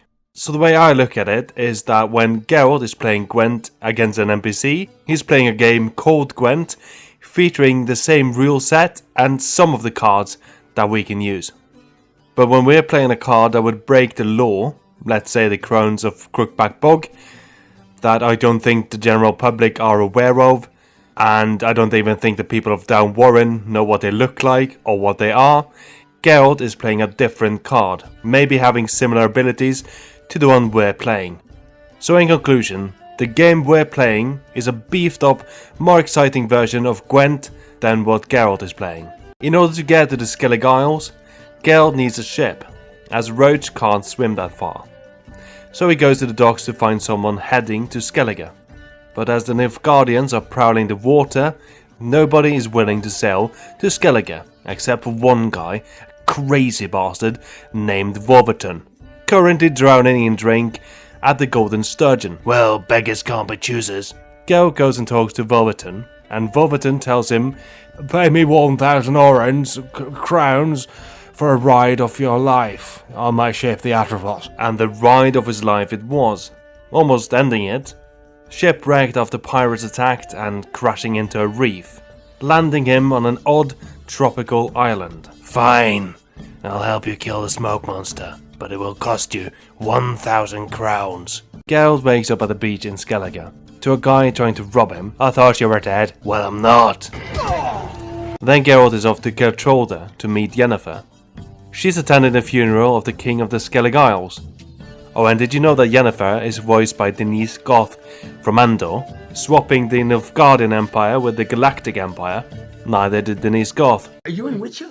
Yeah, I'm her, Yennefer. We're at a funeral. How's production on Witcher 4 going? I don't know any of this. I didn't know what I was doing. I'd never done a video game before, and then lots of, usually men, would come up to me, and sound departments on film sets would come up and go, "You Yennefer?" And I was like, "Who's Yennefer?" As the king is dead, a new king is needed. That's how succession works. And the children of the Jarls all throw down their weapons to put their names in for consideration. Even Ceres, the girl. But in order to be considered, they need to do a great feat. Krag on Crate, who somehow has a different accent than everybody else on Skellige. Sure of it. When the blood of Rhiannon's daughters is shed, the sea grows white with fury. That was ages ago. Yalmer and I were children when you last visited Orda. But you should meet your feast mates. Allow me the dubious honour. Asks Geralt to help his children, mainly Hjalmar, who has gone to kill the giant of Undvik. Now the word Undvik means in Norwegian stay away or avoid. Too bad Hjalmar took French in his foreign language studies instead of Norwegian. It is said that a great frost hit the island of Undvik before the giant showed up. Based on the type of giant it is, I'm not sure if it's supposed to be suggested that the wild hunt brought the giant to the island. There is precedent. The roofs of Heatherton was covered in snow after the wild hunt visited. But the giant Geralt helps Hjalmar kill is an ice giant that is supposed to be extinct. I don't know if ice giants have some frost property to them, but I'm thinking that the wild hunt brought it to Undvik. Why? Dunno. Why is this place called Undvik? In Norwegian, Undvik means avoid, but this seems like a lovely place. We should send a giant there. Next, Geralt is off to help Ceres with the curse on Jarl Udalric. First, Geralt has to find Ceres, who's gone to the Jarl of Clan Brockvar's old house. There he finds that the house is haunted, and he finds Ceres passed out. Having found and rescued Ceres, he goes and talks to the Jarl. Udalric thinks he's speaking to the gods, and that the gods are punishing him for the death of his brother Aki, who drowned when they were out fishing. The Jarl's advisor, Hjort, suggests returning the clan's sword to Aki at the place he died. Geralt is a little bit skeptical about the god speaking to Udalric, but he sails out and drops the sword in the water, but it does nothing. Thankfully the sword didn't have any good stats. It's not Aki himself haunting Udalric, but the guilt of his death. A Heim has attached itself to the Jarl and is feeding off his guilt. The Heims are parasitic demons that grow stronger by tormenting their victim, often telling them to mutilate themselves. And when Udalric's Heim has him poke one of his eyes out, Geralt is confident to what he's dealing with. Now there are two ways he can get rid of a Heim. 1. He can spend the night in the haunted house and then kill the Heim. 2. He can trick the Heim to leave Udalric and pass on to him. But in order to trick the Heim needs to believe that Geralt has done something unforgivable, and Geralt needs to believe it too. Ceres has a plan. She steals Udalric's baby, tells Geralt to fry it up in the oven. Without hesitating, Geralt throws the infant into the oven, killing it. The Heim moves on to him, and then Hjort walks out with a different baby. Nah, it's the same one. The oven had a back opening. The child did get 3rd-degree burns though. This storyline is a bit of a it worked because we needed it to work. Are you telling me that Geralt, knowing how to trick the Heim and knowing that Ceres had a plan, genuinely believed that he just killed an infant child?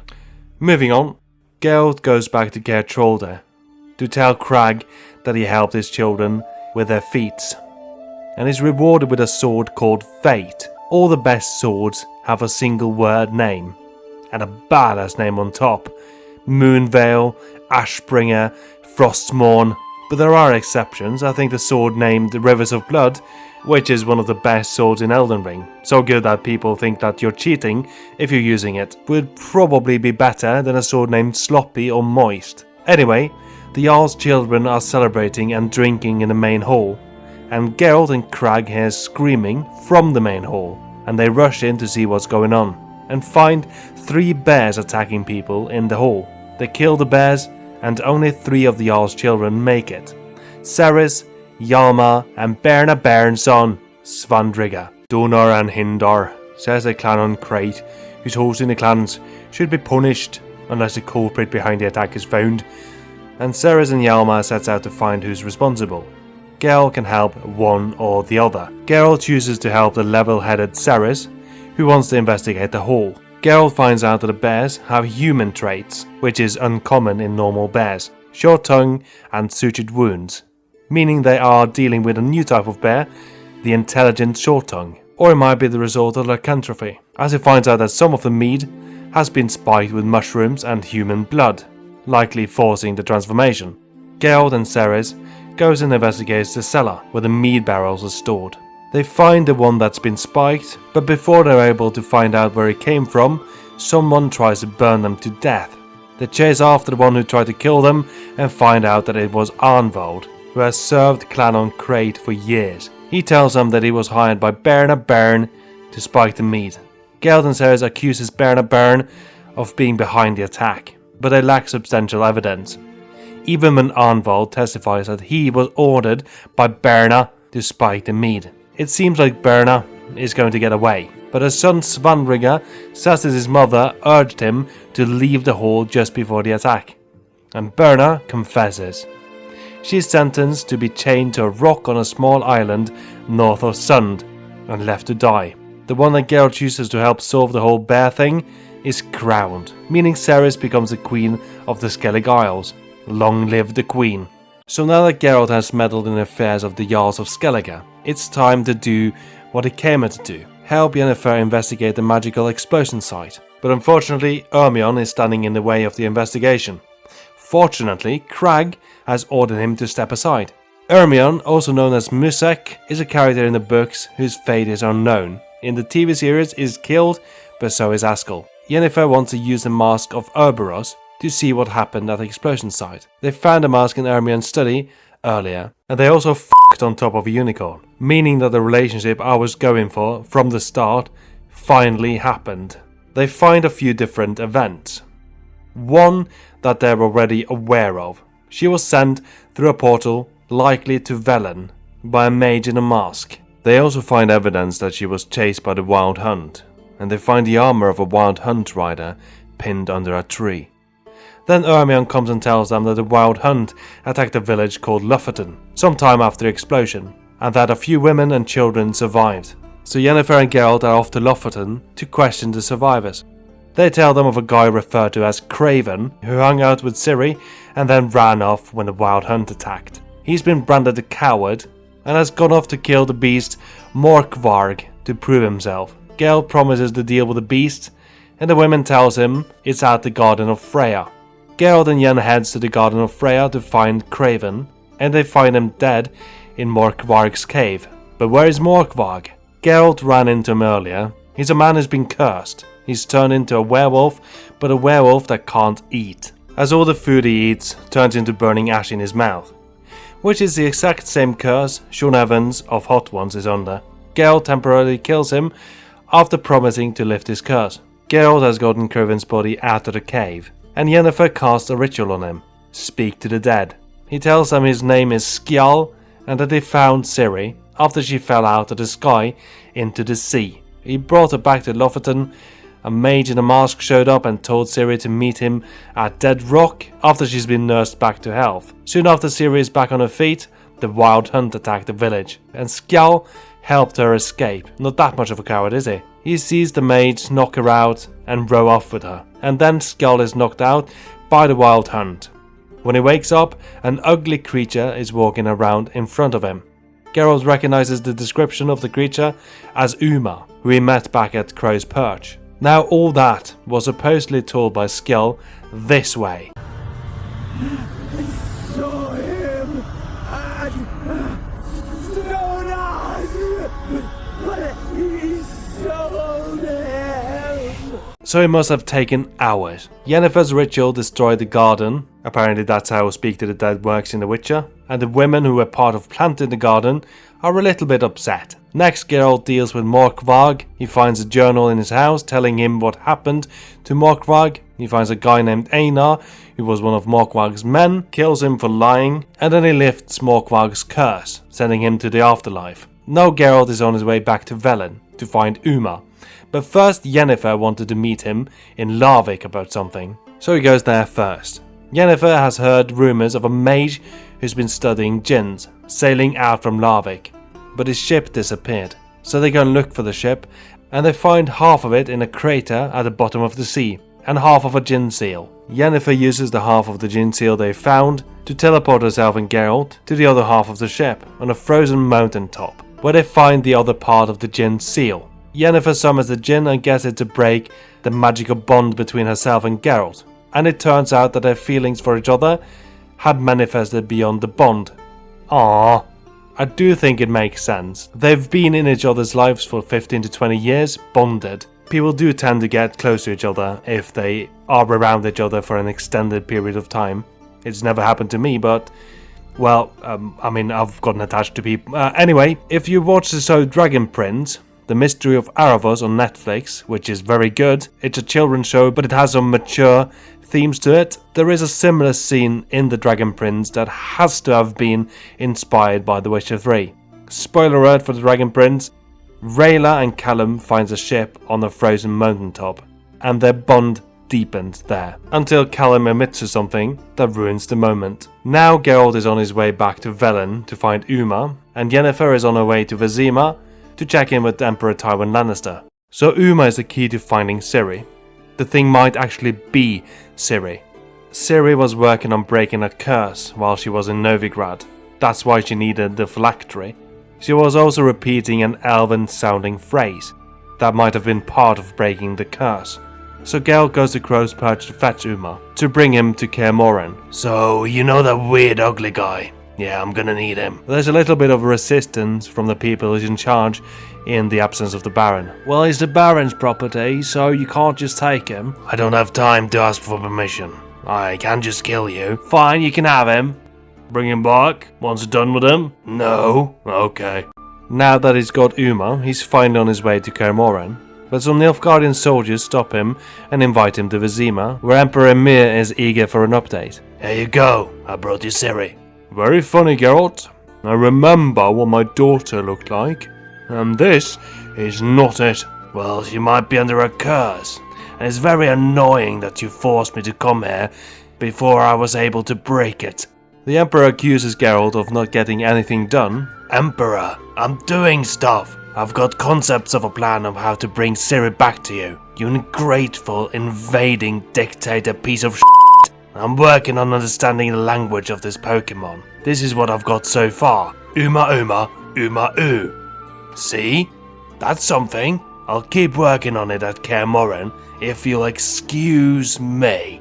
Geralt and Yennefer heads to Kaer Morhen to figure out how to break the curse on Uma.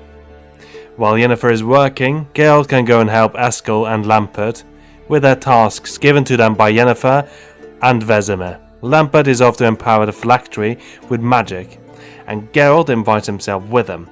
To get to the location where they can empower the phylactery, they need to go into a cave past a Cyclops named Old Speartip, who's partially responsible for making Lampert so bitter, killing most of his group during the Witcher trials. But first, Geralt is fooled by some foglets. In the cave they find Old Speartip sleeping, and walk straight past him without problems. Oh, nothing happened. Ha!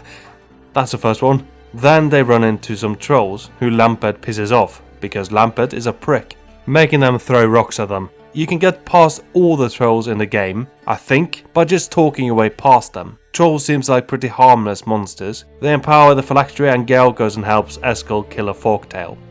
Back at Kaer Morhen, Yennefer is trying to call someone, but there's a little bit of interference. Lampert, a prick, has put some Demeridium bombs a little bit too close to where she was trying to call from, probably on purpose, and it makes the communication crystals explode. Once the crates have been removed, Yennefer calls Ida, the elven sage, and asks her about the phrase Ciri's been repeating.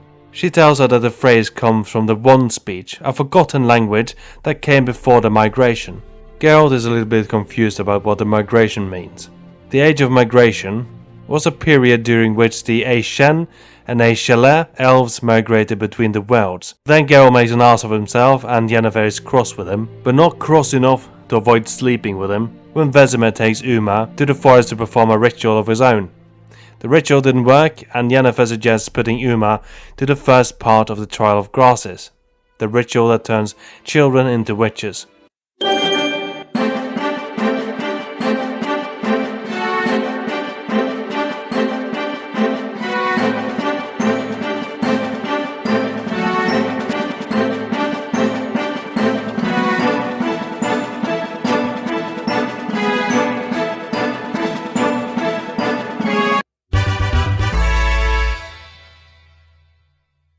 Avalak says that Ciri is at the Isle of Mists, an island that moves, and Geralt says that he'll go fetch her, but Vesemir says that the Wild Hunt is after her and they won't stop hunting her. So he suggests bringing her to Kaer Morhen and bring a few people that can fight as well, so that they can face the Wild Hunt at Kaer Morhen. Before going to the Isle of Mists, Geralt goes to gather allies to fight against the Wild Hunt. In Novigrad he recruits Roche, Vez and Sultan, and tries to recruit Dijkstra, but Dijkstra tells him to piss off. He might regret that later. In Vizima he tries to get the help of Emperor Emir, but worries leading the men Emir wants to send is a no-go for Geralt. Can't have such a loser leading an army. In Skellige, Geralt gets a sword from Crag. And my sword. That's not really what we're doing. Ciri sends her brother Hjalmar. Well, I'm queen now, so I can't just go and die at Kaer Morhen. But my brother can, and Ermion is of course willing to help. Then he's off to the Isle of Mists, where he has to fight a bunch of flying enemies. Love those. Then he finds a hut where some dwarves have taken shelter after getting shipwrecked on the island. For the last time, I'm not a wolf. Let me in, little piglets, I mean dwarves. The dwarves want Geralt to help find their lost friends. Geralt finds one of them on top of a rock ledge, having climbed up there to get away from some bilge hags. Geralt kills the hags and... I've one regret. Ooh, that's unfortunate. He finds the next dwarf on top of a tower. No, really, I insist on carrying you down. Fine, you can walk, but watch your f***ing step. This dwarf he has to escort back to the hut.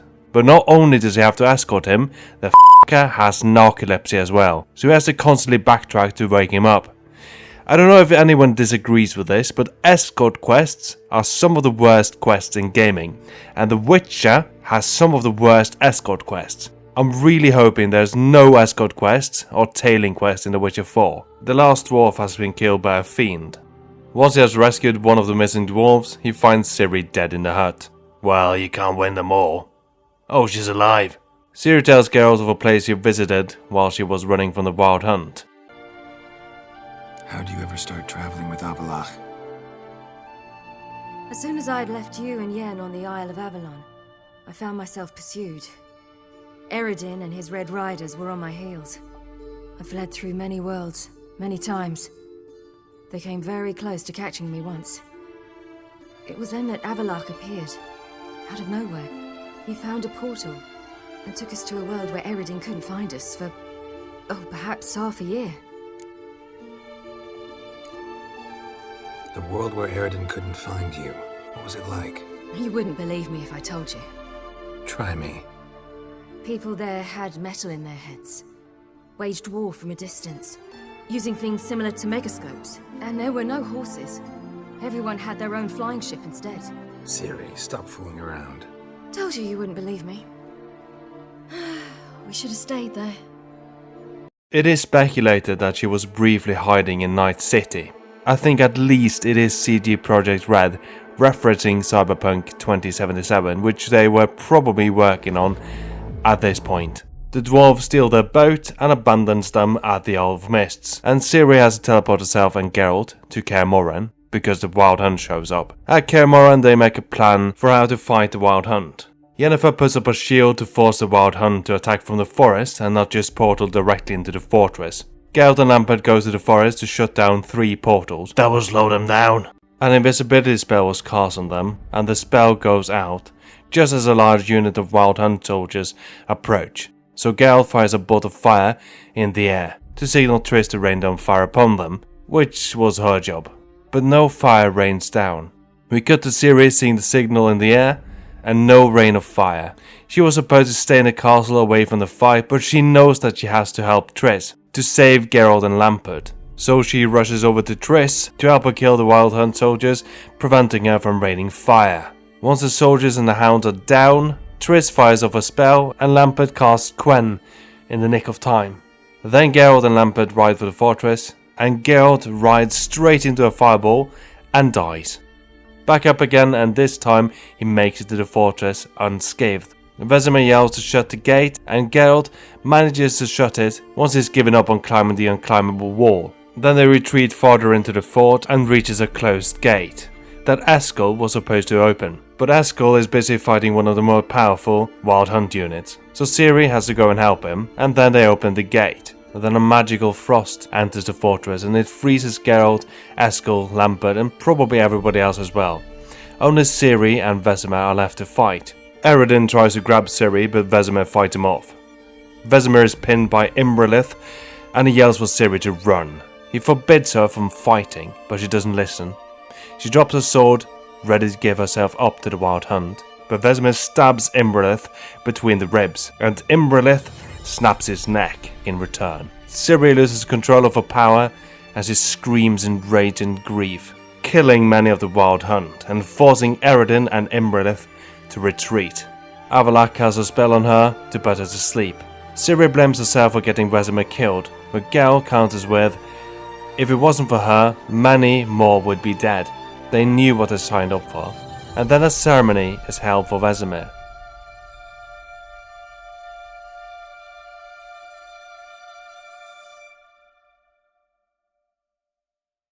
After the ceremony, Avalak, Geralt, Triss, Yennefer and Ciri discuss what to do next.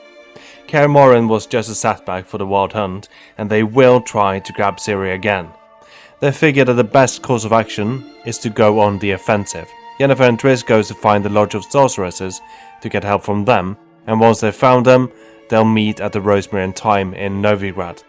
And Ciri continues to train with Avalak, but it goes poorly. Geralt cheers her up with a snowball fight, then one early morning, Ciri comes and wakes Geralt up. She has learned of a witch's sabbath in Velen, where Imrelith is going to be the guest of honor. She suggests her and Geralt go there to strike him down. Geralt and Ciri are standing at the foot of Bald Mountain. At the top, a confrontation with the one who killed Vesemir.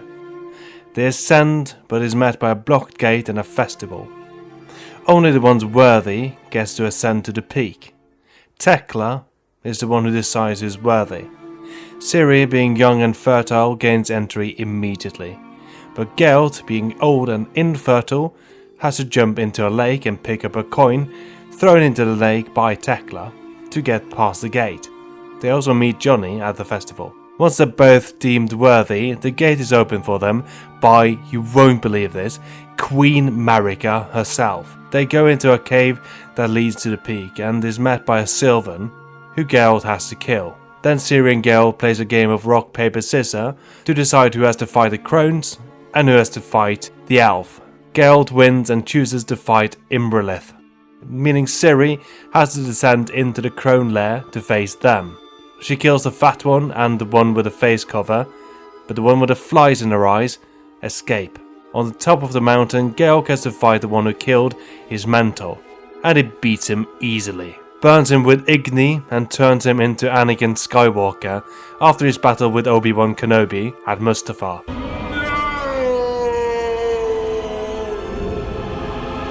And then he smashes his head in with his own hammer. Fatality. Geralt wins. Hammer time.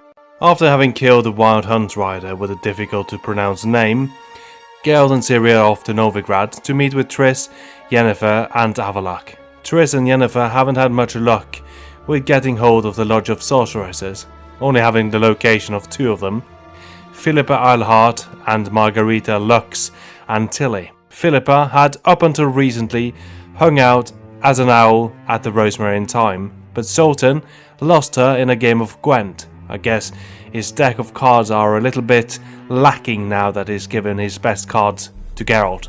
Triss and Geralt locate Philippa by dropping one of her feathers into a well, and finds out that she's at Dijkstra's bathhouse. They go to the bathhouse and find Philippa throwing fireballs at Dijkstra and his men. Geralt chases her down, and Dijkstra agrees to let her go after an argument. Apparently he's still salty about her sending assassins after him. I mean, get over it, man. Clearly she didn't succeed, and you're kind of giving me the impression that sending assassins after you is warranted.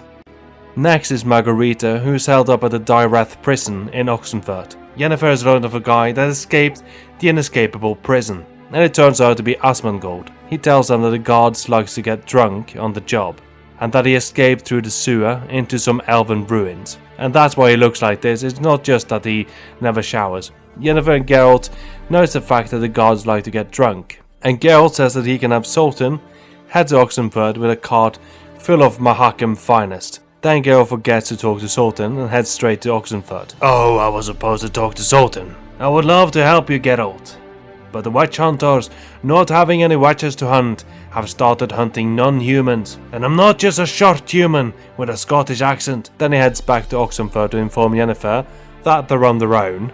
In fact, he's on his own because Yennefer doesn't want to get her boots dirty, tracking through the sewer. He frees Margarita after having murdered every prison guard in Oxenfurt. Then Geralt is off to meet Avallac'h, who's invited him to travel across space and time, in one of the coolest missions in The Witcher 3, especially the last part, where you have to take cover every 3 seconds not to freeze to death. Very cool. Freezing, in fact. Avallac'h and Geralt get to their destination, the home of the Aeshel. They meet Gales, a loyal servant of the previous king of the Aeshel, who's on the fence about Eredin. Avallac'h proves that Eredin killed the previous king by having the Oniromancer, Green Tilly, dream of the event of the king's death, and Gales promises that in the final battle, if Eredin calls for reinforcements, they will not come. He also suggests to lure Eredin to Undvik in Skellige. Then Geralt goes and deals with the fate of the Northern Kingdoms, meeting with Dijkstra, Thala and Roche, who tells him that Radovid is docked in the city. They give Geralt a location of a place to ambush the king, and tasks Geralt with leading the king to the ambush, having been given the job to deliver Philippa Eilhart to Radovid. Philippa Eilhart spied on the meeting, and she, wanting Radovid dead more than anyone, gives him the ring of Radovid's father, Vesemir, not to be confused with Vesemir, that Radovid knows that she has. She's been using the ring to forge orders from his father, in fact, to prove Geralt knows where she is. Geralt goes down to the docks to give Radovid the ring, and Radovid invites Geralt with him to hunt down Philippa. When they get to the location, Radovid betrays Geralt and tells his men to kill him, but Roche swoops in and helps Geralt. Geralt, Roche, Ves and Roche's men kill the Redanian soldiers, and Radovid is cornered. Radovid tries to escape into a house, but Philippa steps out in front of him and blinds him with a spell, and then she stabs him to death, ending the reign of King Radovid V. Then Geralt, Roche and Ves goes to meet Thala and Dijkstra. Thala and Roche has made a deal with the Emperor of Nilfgaard to stop the fighting if Nilfgaard pulls out of Temeria. Temeria will be a free state under the Nilfgaard Empire, and Nilfgaard gets to keep the other northern kingdoms. Dijkstra disagrees. He's got another plan. Roche, Ves and Thala dies, and he'll ascend the Redanian throne, and keeps fighting until the northern kingdoms are free of Nilfgaard, or until he dies. Can't let you kill him, Dijkstra. Geralt joins Roche, Thala and Ves and kills Dijkstra and his men. Told you, you'd regret not helping with the battle against the Wild Hunt. Death of salty because you had to find your own treasure. Then Geralt is off to help Ciri, thank the ones who helped her, and kill the ones who betrayed her. First off is Dudu, who's masquerading as Horson Jr., playing a little prank on Ciri and Geralt. Then she's off to the Golden Sturgeon to meet a bartender named Bee, who she might have hooked up with. Then she's off to meet some elves running a circus, who needs to get out of Dodge because they're now in danger of getting staked and burnt. But they're missing a few horses, so Geralt and Ciri go and help them steal some from a racist to try to pressure them for money. Back at the Rosemary time, Philippa and Margarita want to talk to Ciri. They had previously offered Ciri to join the lodge and tried to force her to marry some prince. This prince was Tancred Thysson of Colvert. Now they present another offer to Ciri. She'll train with the reformed lodge and become their leader. Ciri goes for a walk to clear her head. To lure Eredin to Undvik, a sunstone is needed. The sunstone was created so that the mountain elves could summon the vessels of the NL, i.e. Eredin and the Wild Hunt. The sunstone is believed to be somewhere in Skellige, so that's where they need to go. When they arrive in Skellige, they see an armada of Nilfgaard ships in the distance. It's good that the Nilfgaard army is here, not for the stability of Skellige, but they have someone they need, Fringilla Vigo, in their custody. She's a character on one of the Gwent cards in Geralt's Gwent collection. I wonder if she can empower my card. Maybe sign it? No, Geralt, focus on the mission. There will be time for Gwent later. The Emperor of Nilfgaard has hopefully brought her with him. But first, the Sunstone. Ermion might know where it is, and Crag might know where Ermion is. Ermion has gone to reason with Madman Lugos. Seems like a task doomed to fail. Lugos isn't happy about an Ancrate on the throne, but he doesn't have to worry about that for that much longer, as Geralt insults him and puts him down. For what I understand was Lugos planning to use the fact that Nilfgaard has shown up to start a rebellion against the new Skellige queen, which would have weakened Skellige and made it easier for Nilfgaard to take it. But he's dead now. Good riddance. Ermion tells Geralt to talk to a bard named Avin or some pearl divers. The pearl divers can dive underwater for hours, meaning they've probably found an underwater cave or some ruins. It's also not how that works in real life. You can't spend hours underwater in an air pocket not connected to an above ground air source. Geralt goes and talks to the bard, who's standing on a cliff waiting for a white whale to swim past. He has spent his whole life waiting, in fact, and is going to write a ballad about it once he sees the whale. Geralt asks him about the elven ruins, and the old bard tells him where they are and misses the whale swimming past. Geralt got to see it though. It was magnificent. And I've got the video, so if he wants to see the whale, he can watch the video, like, comment and subscribe. Geralt goes and tells Yennefer about the whale. It was white, very rare. This old bard spent his whole life waiting for it, and I got to see it. Oh, and the ruins are just north of Keltrolda. But the ruins can wait, because Ciri knows of a laboratory that belongs to Avallac'h that might shed some light on his plans. Philippa Eilhart says that she'll go look for a way into the elven ruins, and Geralt, Ciri and Yennefer can go check out Avallac'h's laboratory. At the laboratory they find that Avallac'h has been studying elder blood for years, and that he's been attempting to replicate Lara Dorn without success. And they find an elf who Ciri remembers from Tirnalia, the city of the Enel. She insults Ciri, tells her that she'll be used and then tossed out by Avallac'h, that he's only training her because he needs something from her. Ciri is mad, and she wants to trash the place, and Geralt is happy to help. Even Yennefer puts her little mark on the place. Then Geralt and Ciri goes to visit Skjald's grave, but they find he's been left in a sheep mass grave. They give him a proper burial, and then some villagers come up to yell at them, and Ciri punches one of them in the face, and tells them if they desecrate Skjald's grave, she'll come back and murder them. Then Geralt is off to follow his lead on the Sunstone, and to meet with Philippa. They enter the ruins and find some mirrors that needs to be aligned. Once they've been aligned, the Sunstone reveals itself. Now all that's left is get Fringilla Vigo from Emperor Emhyr. Geralt sails out in Nilfgaard's ships under the cloak of night, with all his failed stealth checks fresh in his mind. He's spotted several times and is caught when he climbs the anchor of Emhyr's ship.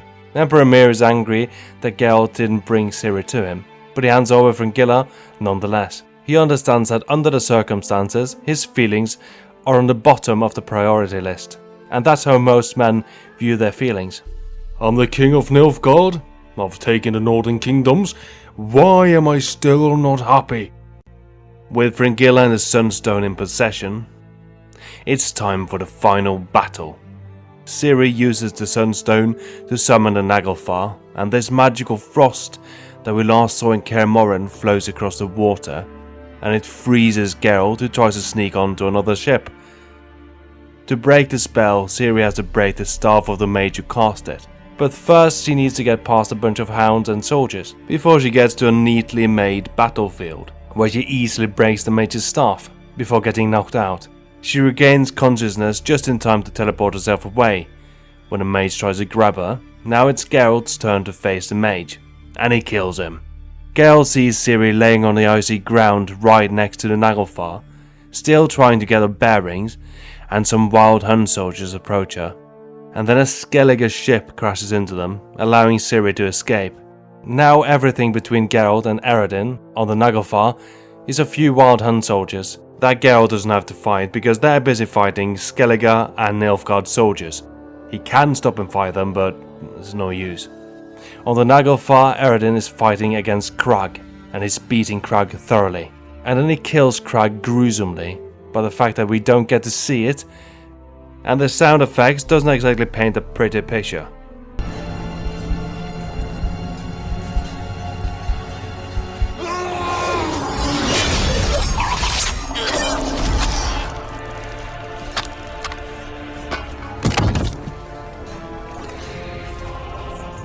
Eredin is a cocky bastard, He tells Geralt that he has some important information he'll share with Geralt when Geralt is laying on the ground dying of his injuries, but fortunately he's all bark and no bite, as Geralt puts Eredin on the ground dying of his injuries. Oh, how the turntables, Eredin. Eredin tells Geralt that Avallac'h duped them both and pitted them against each other, and made off with Ciri. Then Yennefer swoops in, saving Geralt from a fight he'd surely win. Geralt asks Yennefer where Ciri is, and she thought Ciri was with him. Then they hear a clap of thunder, and sees a bubble form around a tower known as the Torgo al-Shah, and a strange light in the sky. Yennefer says that Avallac'h must have opened a portal between the worlds, and they need to get to the tower to close the portal. Hundreds of monsters are being summoned into the world, and they all get in the way when they ride for the tower. Every single one of them. Some of the monsters are ice giants, and I'm beginning to think that the giant of Undvik might have been accidentally summoned by Avallac'h. Yennefer opens a way into the bubble for Geralt, and at the entrance of the tower, Geralt finds Avallac'h. Geralt confronts him and is ready for a fight, but Avallac'h drops his sword on the ground, and then Ciri steps out. She has agreed to go into the portal to end the White Frost, as it's prophesied that only a child of the Elder Blood can do it. Geralt tries to talk her out of it, but her mind is set, so he wishes her good luck. She enters the portal and remembers the good times she had with Geralt, the snowball fight, trashing Avallac'h's laboratory, and standing up for herself in front of Skell's grave. Then we cut to Vizima, where Geralt informs Emperor Emhyr that Ciri has perished.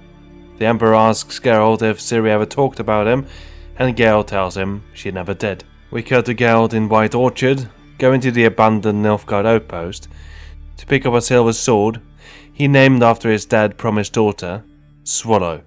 The end. Or is it?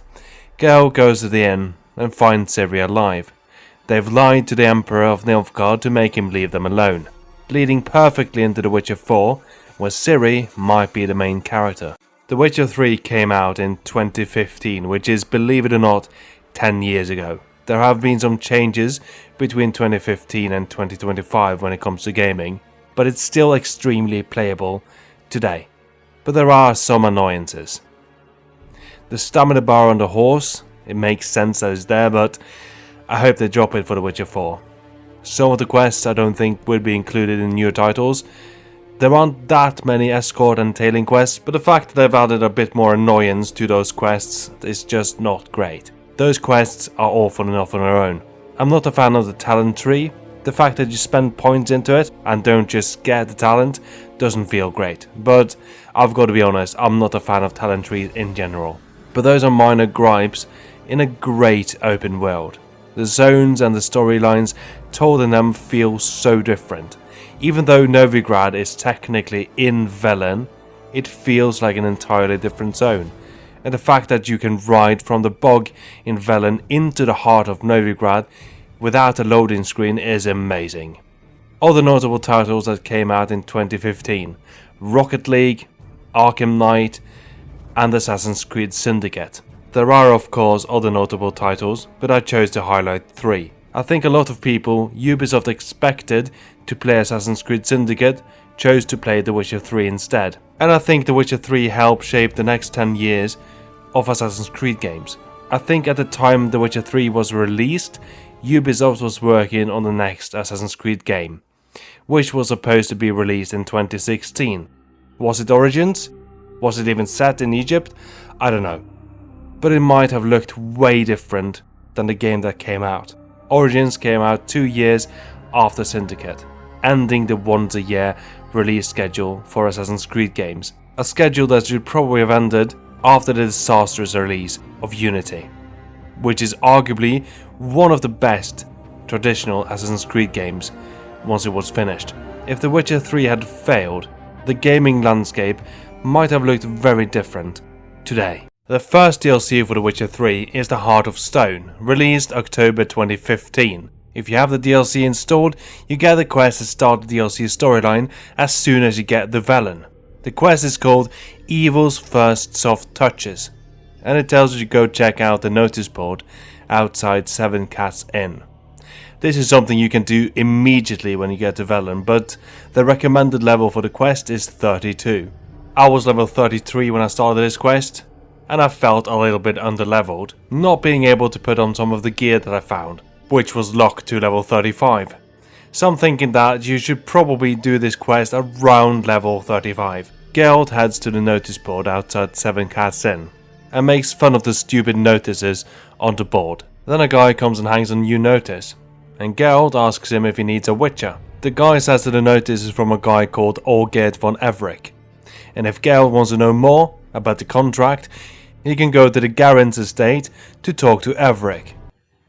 Valentina Allegra de Fontaine. Miss Fontaine. No, it's de Fontaine. You forgot the de. Mr. Anderson, for example, is Secretary of Defense, not Secretary of Fence. Geralt goes to the estate and asks for von Everick, and some of von Everick's Hitler Youth are making things harder than they need to be. First they tell him that there's no Olgierd here, then they do the whole I'm Spartacus routine. I'm Olgierd. Tell me, what brings you here? No, I'm all geared. You? Not likely. I'm all geared.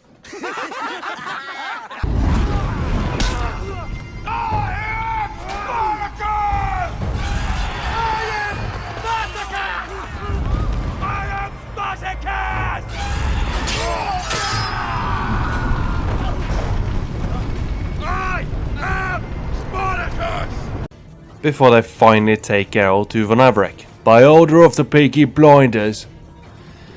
Are you von Everick? Yeah, I'm just faffing about.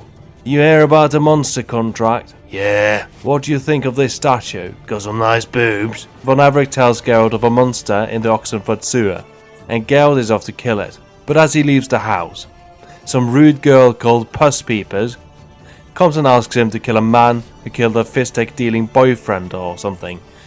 Geralt says he'll think about it and then goes to the place where her boyfriend was killed. Finds the guy, sees that he's been killed by crossbow by a heavily armoured person, and follows the tracks of the crossbowman, and runs into some fallen knights of the Flaming Rose. He finds the base of operations, gets two guards threatening him to leave before the count of 3 to count to 100 instead.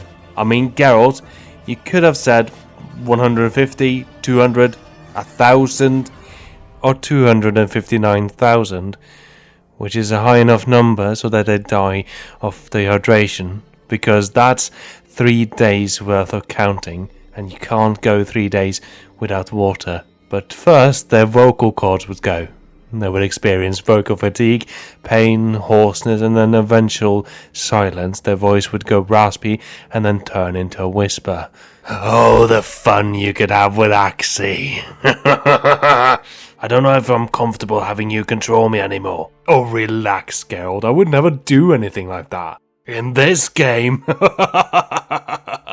Geralt goes into a shack that leads into a cave to see what the Flaming Rose have done since Vizima. And some guy tells him that ever since Geralt killed their leader, Jacques de Eldersburg, things have gone to for the Flaming Rose. They got in with Radovid, some of them were turned into witch hunters, and those who refused to fight were jailed. I mean, boo f***ing you, my guy. You were in a cult, the cult leader was killed, and then you joined a Mad King, and it turned out that the Mad King was mad. I have no sympathy for your plight. Now die. Once he's dealt with the Flaming Rose loses, he's off to get his reward from Puss Peepers, and then he goes down the sewer to kill the monster, and there he meets Shani. I left the boy with Triss to keep him safe. How could you? She cast a spell on you. Out of my sight. I will forget your very name. Thanks, Geralt. Oh, I thought you had forgotten my very name. You've forgiven me for the whole giving Alvin to Triss thing then. She's spent her time since Vizima as a combat nurse for Radovid's army, and she's been sent down the sewer to grab a sample from the monster, as it has contaminated the water in Oxenford and made people sick. But the whole company was killed. Shani and Geralt goes deeper into the sewer and then meets a dead end. Shani says that one of the men in her company might have the key. Geralt, are you alright? Oh, a key, right, I found a hole. Shani walks around using the key, and when they meet up again, they head to the monster there. And the monster turns out to be a common Australian toad.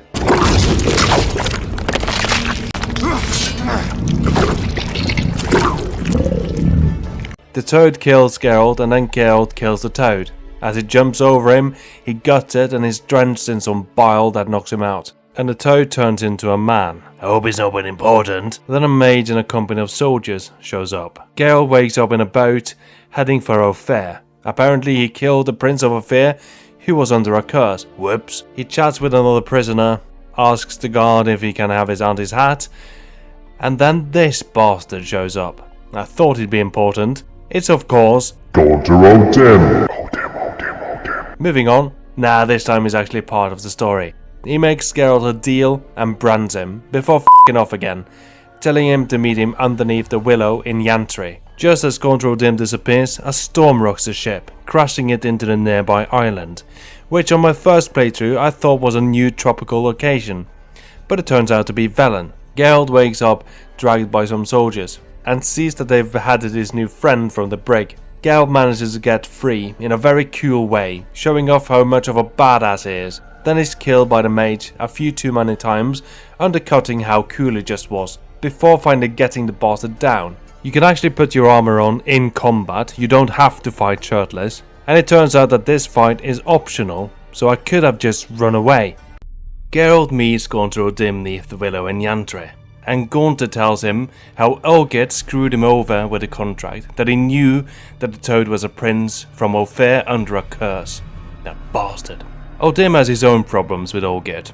He owes him 3 favours and needs a proxy to fulfill the favours. O'Dim, or Master Mirror, suggests they go and chat with Olgierd. He'll meet Geralt at the Garrant's estate. When Geralt gets to the estate, he finds it on fire. Apparently some of Olgierd's men partied a little bit too hard and weren't too careful around the candles.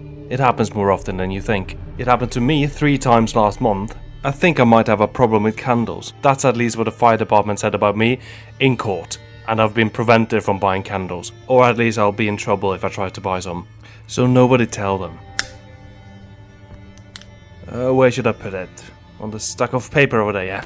Then 2 of Olgierd's men come out the side of the house carrying another of Olgierd's men. Oh, and one of the men is a woman. They place the guy's head on a tree stump and are about to behead him. Whoa, whoa, whoa, whoa, whoa. What has he done to deserve getting his head chopped off? He took the last piece of cake without asking if anyone else wanted some. That's bad, but not head chopping bad. Geralt asks a few too many questions, and when Olgierd walks out, he's distracted for a second, and the guy ends up losing his head. The daughter of the nobleman who owns the mansion, nobleman Garrant I guess, runs out yelling, "You killed my father, prepare to die," and then stabs Olgierd with a sword. Unfortunately she missed all the vital organs because Olgierd is still alive, and doesn't seem too bothered about the sword sticking out of his torso.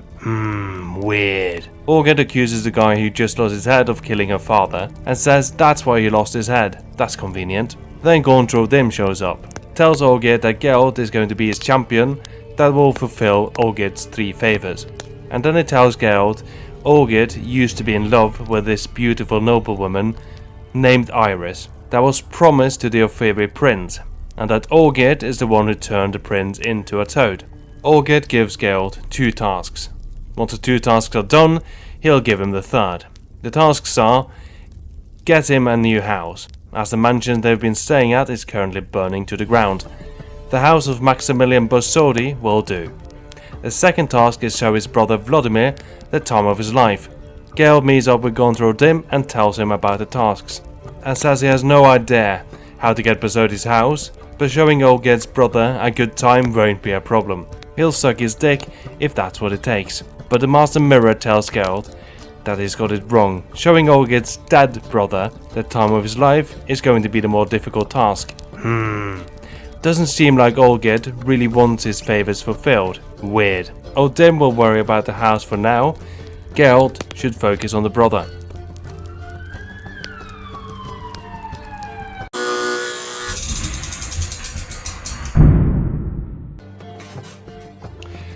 Where was I? Oh yeah.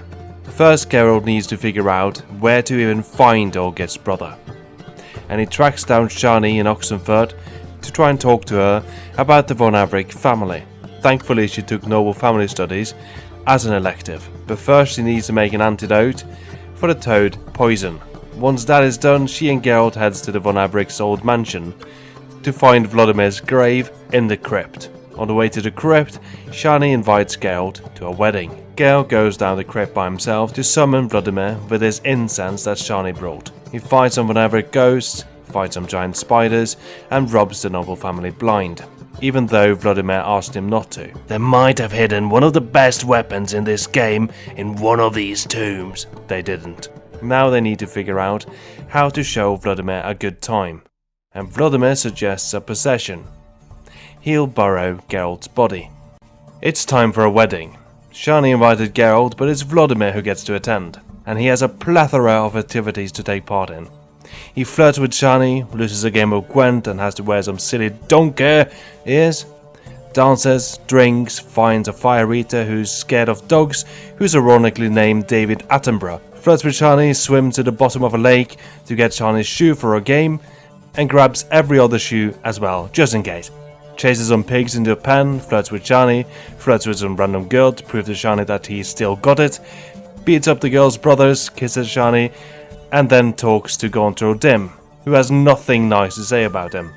Calls him a loser that would swoop in and sleep with the girls that all get dumped, and that he died a coward. Vladimir defends himself in front of her Dim, but he gets real with Shani, telling her that he died during a battle after hiding in a cellar, but that Olgierd told everybody that he died after fighting 5 men.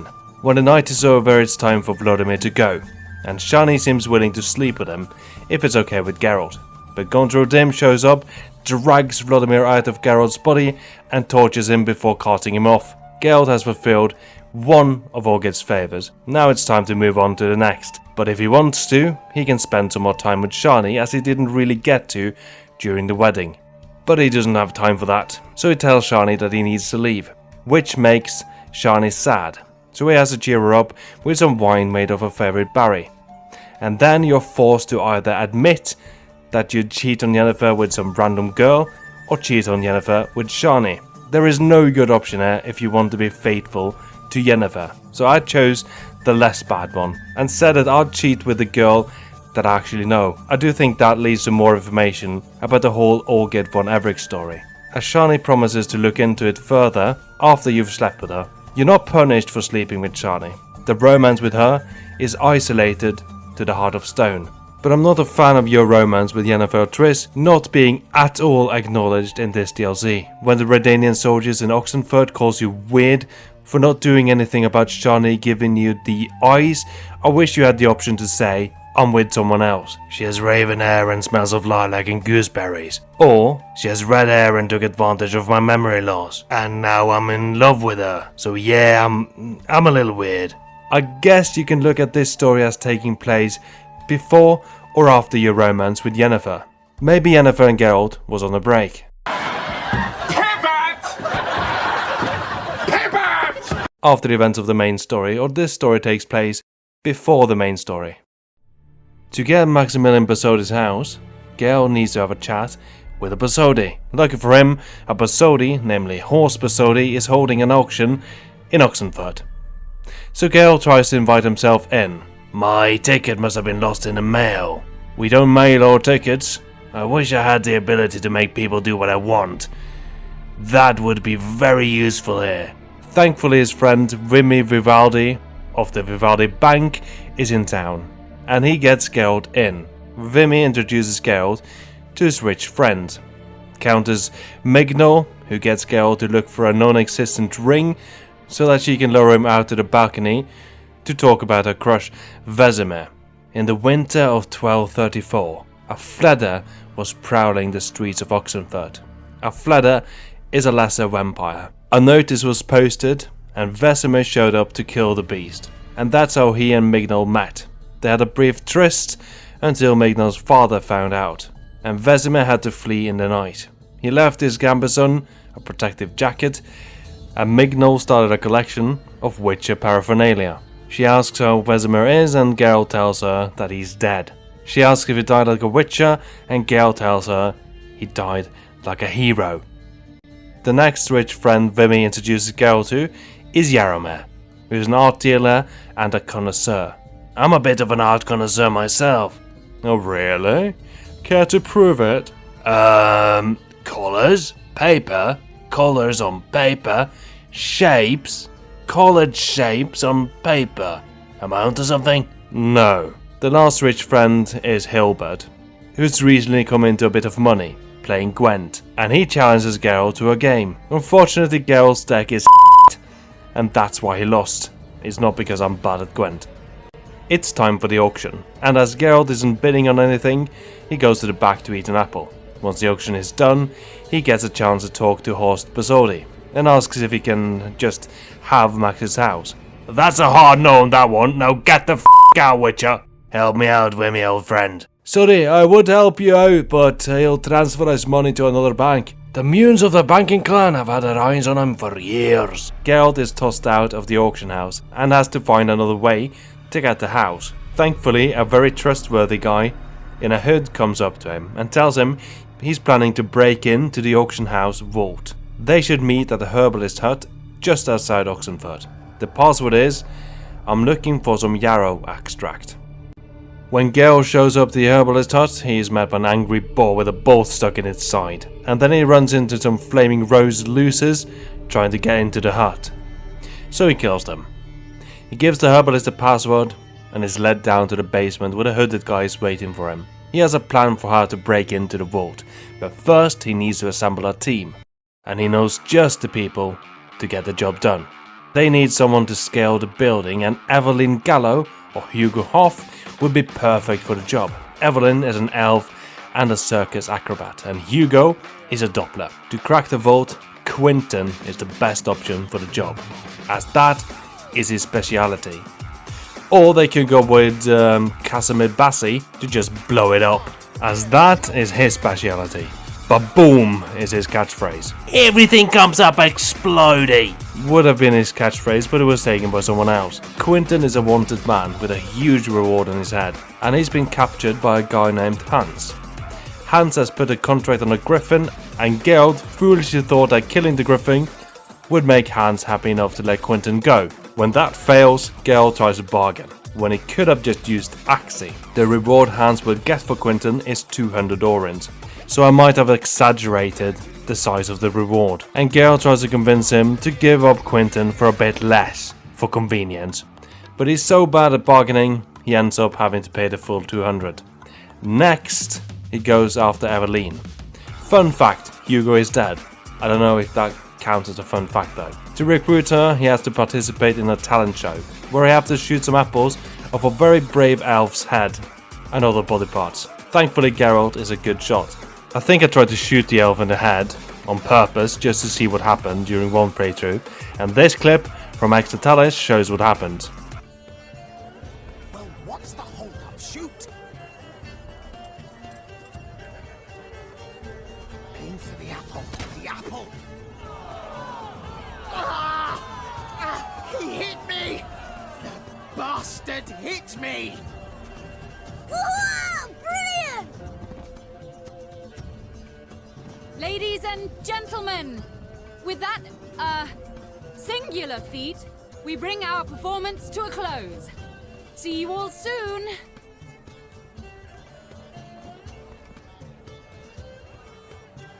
Gonna live?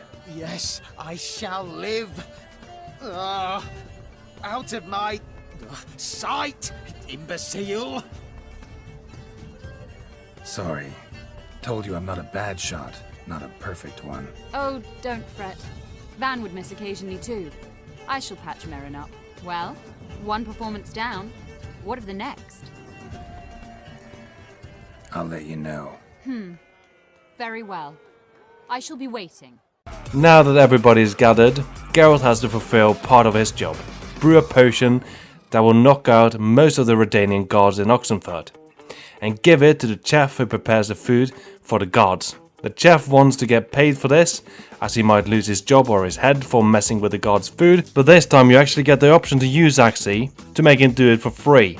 But if he loses his head, what is he going to do with the money? Geralt waits until midnight right outside the auction house, which isn't suspicious at all. And then they break into the building. And everything goes smoothly, until everything goes to shit. The hooded guy kills a bunch of people, even though Geralt expressly told him not to. Horst locks himself in the vault, and when the gang gets down to the vault, it turns out that the hooded guy is Horst's brother, Ewald. He was handed a deed to the auction house by their father, but Horst knew how poor of judgment he was and swooped in and took it from him. Now Geralt has a choice of siding with one of the brothers or just let them sort things out themselves. As Yuld wasn't forthright with him, he sides with Horst, and as a duel, Yuld. Geralt wins and Horst tries to make Yuld kiss his ring, but Yuld, being bad at making good choices, tries to stab Horst, which ends with him getting his own knife stuck in his chest. Good riddance. Death of an idiot. Geralt gets the house, which turns out to be a box shaped like a house. Silly Olgerd, you can't live in this house, it's too small. But Horst is unwilling to part with its contents. I think that no matter who you side with, the contents are left behind in the vault. Thankfully, Olgerd wasn't specific enough in his request, and we know how detail-oriented Geralt is. Touché, I should have picked my words more carefully. And then he gives Geralt the next task. And apparently Geralt pissed him off so much with the semantics, because Olgerd tells him, "Get the rules I gave my wife the last time I saw her, which is a while ago." Olgerd lets Geralt in on why he wanted the house of Maximilian Bersodi. He hates the Bersodis. When his family got into a bit of misfortune, making a poor investment in the sawmill, followed by some other bad investments and a dead crop, they got into a bit of debt. They just needed a few months to sort things out, but Horst Bersodi, who Geralt sided with earlier, acquired the debt and demanded it paid off immediately. When the Von Evericks couldn't pay, they were evicted. Olgerd was supposed to be betrothed to a young maiden called Iris, but when her family found out about the Von Evericks' bad fortune, they tore up the betrothal, and was going to marry Iris off to some fiery prince, who Geralt killed later. Olgerd turned the prince into a toad and went out drinking, and he met Gondro Dim, who offered him some help. Olgerd accepted the help, got back his fortune and got to marry Iris, and they lived happily ever after, except they didn't. Geralt has a rose to get, from the last time Olgerd and Iris saw each other. Hoping that Iris might have preserved the rose, he heads to the Von Evericks mansion, and finds a thief yelling for his friend Kendrick Lamar to come out.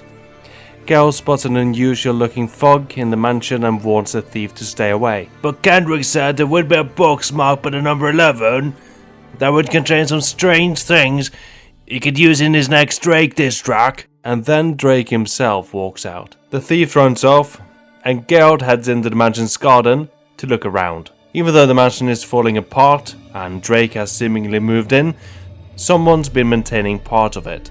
Drake maybe? Geralt finds a bench that's not just decoration, as someone's been sitting in it quite a lot. And then he finds a place where someone liked to paint, as there's an easel there. And then he heads around the back of the mansion, in the direction Drake was going, and on the way he runs into a cat and a dog, who are almost cute, but there's something wrong about them. Something in their eyes are a little bit off. Then he goes and confronts Drake, and it turns out that it wasn't Drake, it was a cursed child of Slenderman and the Mouth of Sauron, and he's killed Kendrick. Geralt kills Slendermouth, and then a cat and dog come and talk to him. They tell him they're not animals, and that Iris is on the top floor of the mansion. Geralt heads inside and looks around some more, and he finds an awesome sword. He also finds that every time he examines something, furniture fly around. So let's not do that.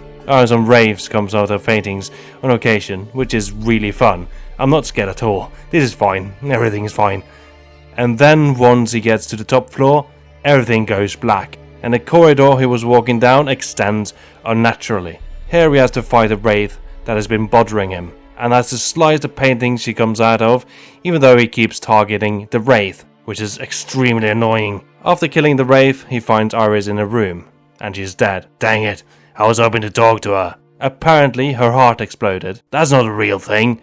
Did she have a heart attack? She died of sadness. Yeah, but that doesn't cause your heart to explode. She died of a broken heart. Broken heart, exploded heart, two different things. Death of broken heart is a real thing, usually caused by extreme emotional distress, but it doesn't really fit with how Iris' death was described. She locked herself in a room, laid down and died. I think her mind just gave up. She was trapped in an awful situation with no way out. She probably wasn't eating, and when she felt her energy fade, she lay down and died. She likely suffered from psychogenic death. This story is really sad. And it kind of challenges the argument that games are supposed to be pure escapism from some less serious game critics. Geralt buries Iris' bones in the place in the garden he found Arizel. Maybe a place that brought us some happiness or some respite. Then he says a few words about how good she was at painting. Her paintings really grabbed me, literally.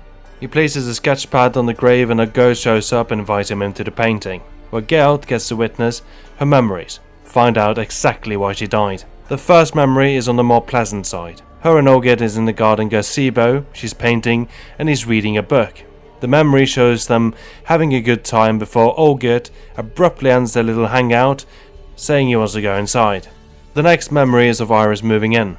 The house has been sitting empty for quite some time and she's afraid that it will be infested by spiders. But Olgierd had the foresight to sweep them all up and toss them in the garden. And now, the giant spectre spiders that Geralt has to fight. Cool. Love me some giant spectre spiders. The third memory is of Iris' family coming to visit.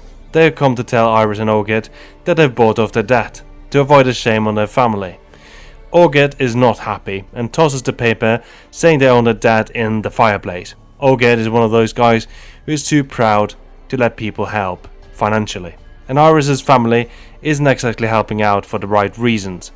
So I can kind of understand why he's upset. They're basically like, so Olgierd, you're a piece of shit, and we've tried to hide the fact that you're a piece of shit to avoid getting embarrassed by your piece of shitness. But Olgierd strikes me as the kind of guy who would be bothered about not making the most money in the relationship. Next is a memory of Olgierd washing blood off his face, and he doesn't want to tell Iris what happened. Then there's a memory of Iris painting Olgierd. She wants him to smile more, and I think he would if she opened her shirt a little bit more. As would any guy.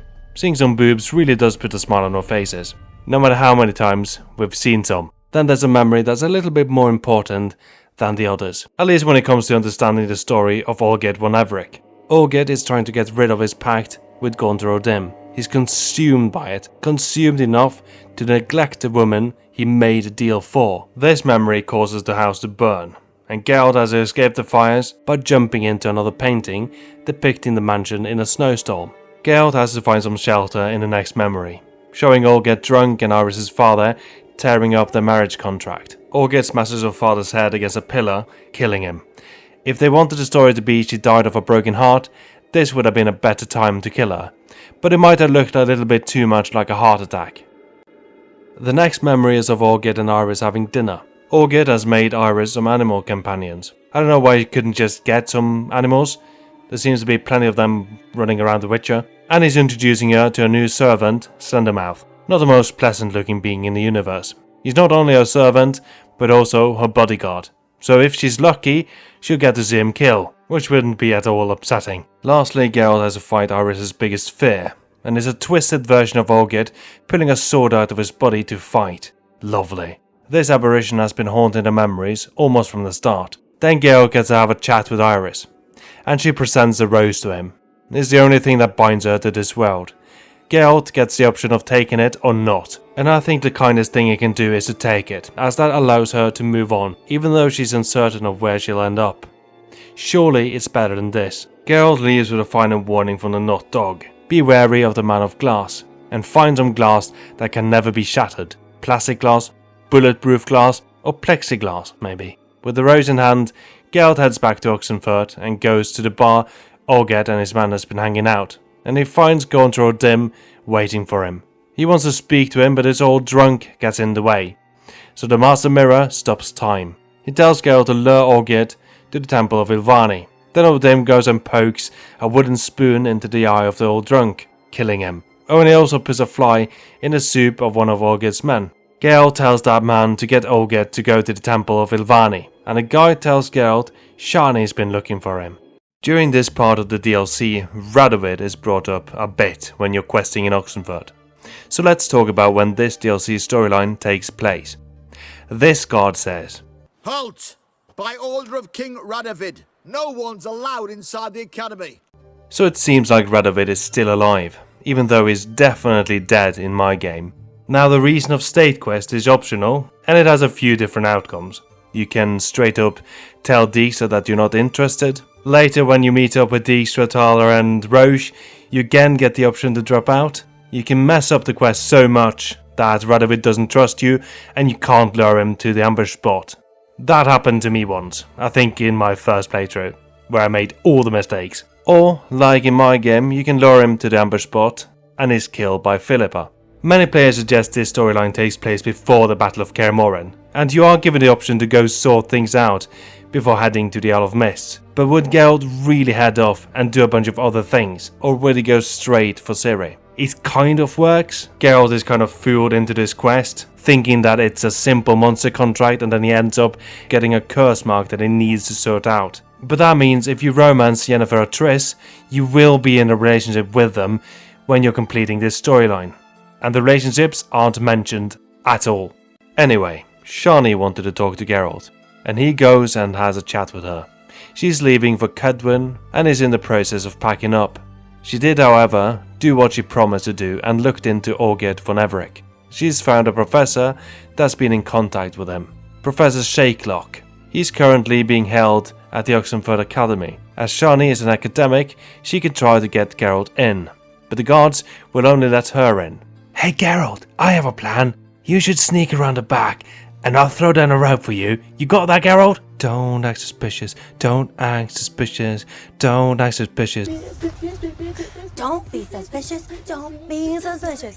Don't be suspicious. Don't be suspicious. John Ralphio? Don't act suspicious, yay, don't act suspicious. Don't act suspicious, yay, don't act suspicious. Geralt gets in and kills all the witch hunters that were guarding the professor. And then he has to do some parkour.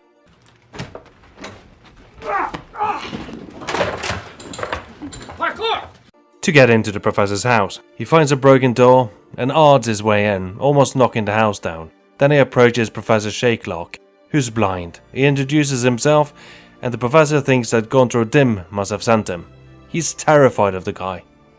When Geralt manages to convince him that he wasn't sent by the Master Mirror, the professor tells him that Olgierd von Everec approached him about looking into Gontrod Dim, and he wanted to find a way to get rid of him. Professor Shakelock pored over tombs of obscure incidents and analysed folklore. It even travelled to Nilfgaard to check out the Nilfgaardian library in Nilfgaard. In the Nilfgaardian library, he picked up the trail of the entity, as he calls it. He found records of encounters with a man of glass dating back thousands of years. He even went blind deciphering the ancient scrolls, and that's why I don't read ancient scrolls. The only reason. Also the fact that I don't understand ancient scrolls.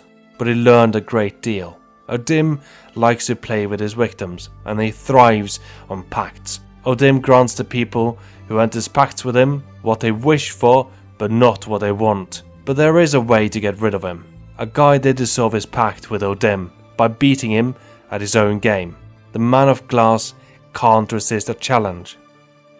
After having given Geralt everything he needed, and briefly stepping after the circle on the floor that was supposed to protect him as long as he remained inside, when the house was about to fall down on him, the professor dies after stepping on a bottle. With the death of the professor and what it told him fresh in his mind, Geralt heads to the Temple of Ilvani to wait for Odim and Olgierd von Everec. But first, he has to get through a cave, which is more difficult than it seems.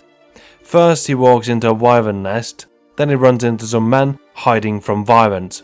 Geralt tells them that it's safe to go outside, thinking he's killed the wyvern, but apparently he needs to kill some different wyvern. Don't have time for that. Then he finds the right path, as the music changes to the Heart of Stone track when he gets close. Some time passes and Olgierd von Everec shows up, and then Gontrod Dim walks out of the sky like the more experienced wizards in the Goblet of Fire.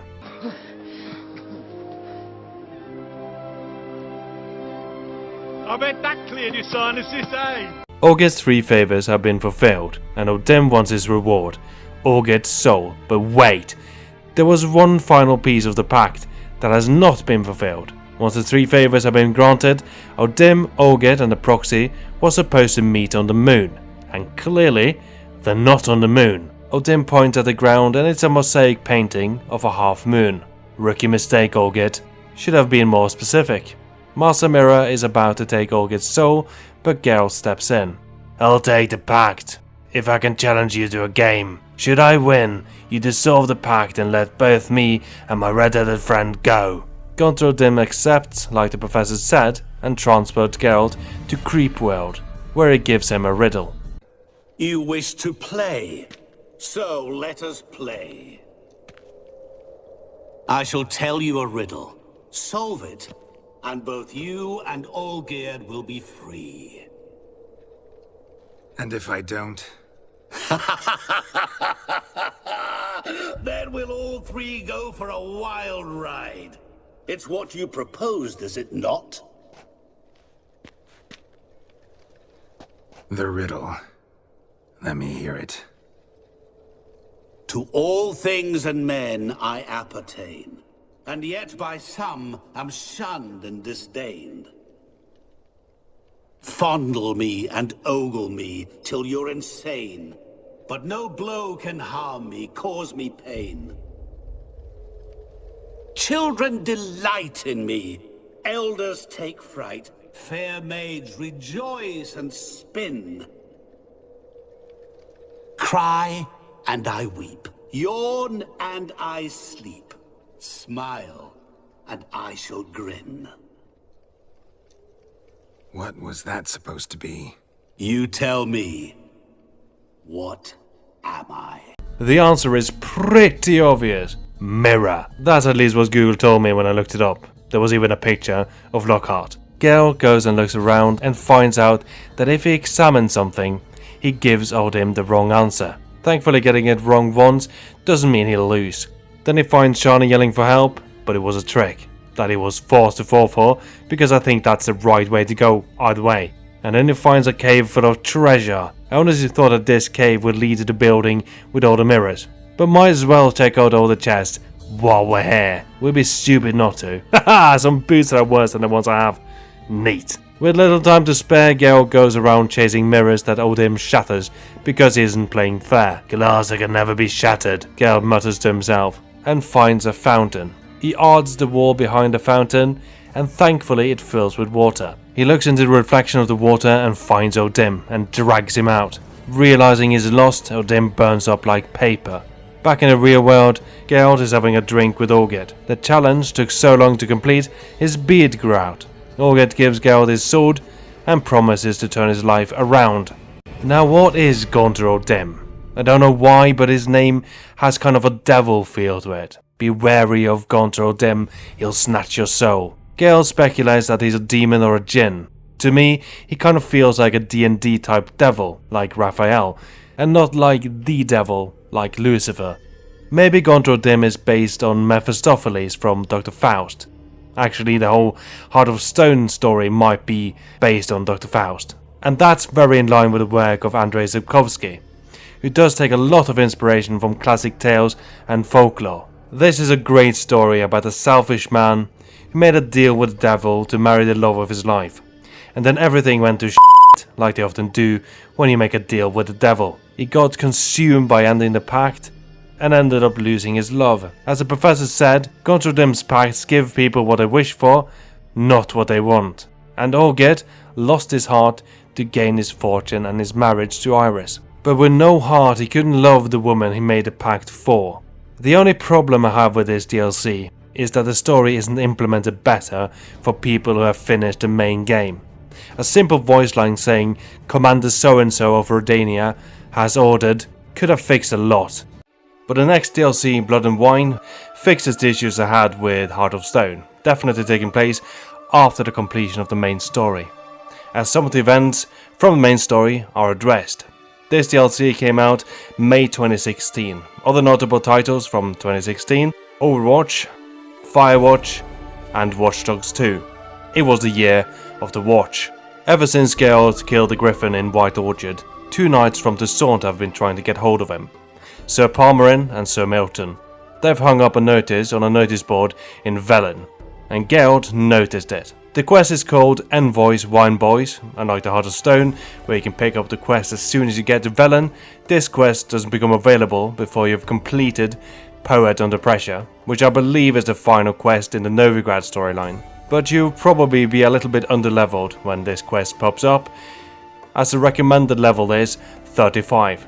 I was 37 when I started this quest. I've done very few side quests. I think I did a few when I was around level 14, 15 to get to level 16. Other than that, all the quests I've completed can be found in this video.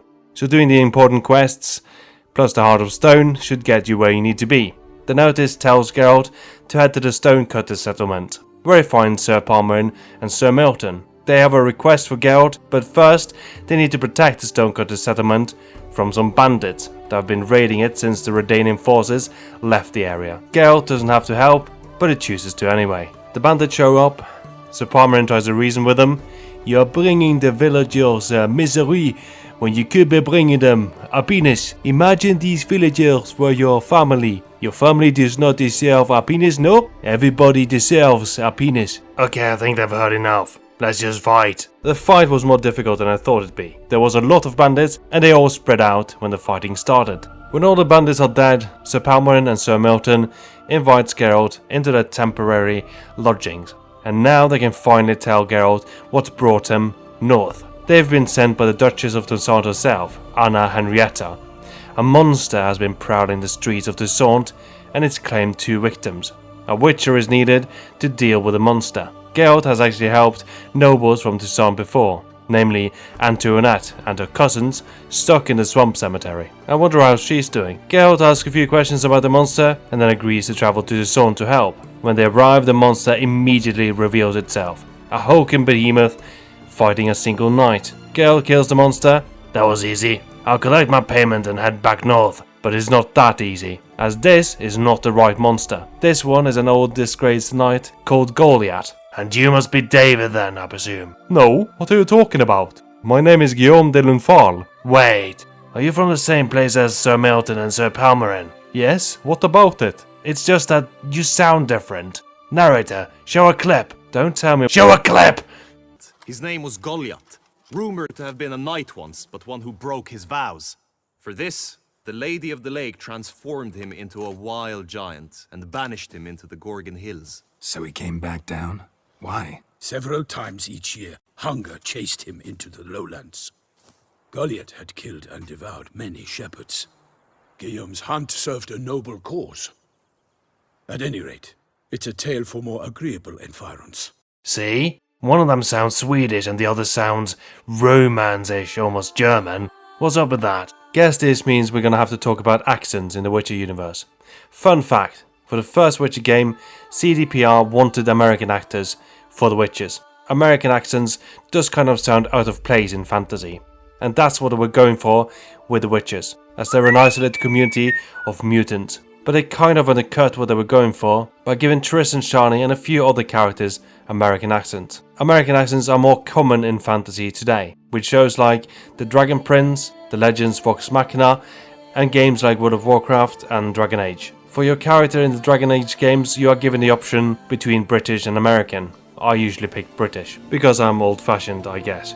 For the TV show, they went for the standard British fantasy accents. For the most part, characters in The Witcher 3 have accents from all over England.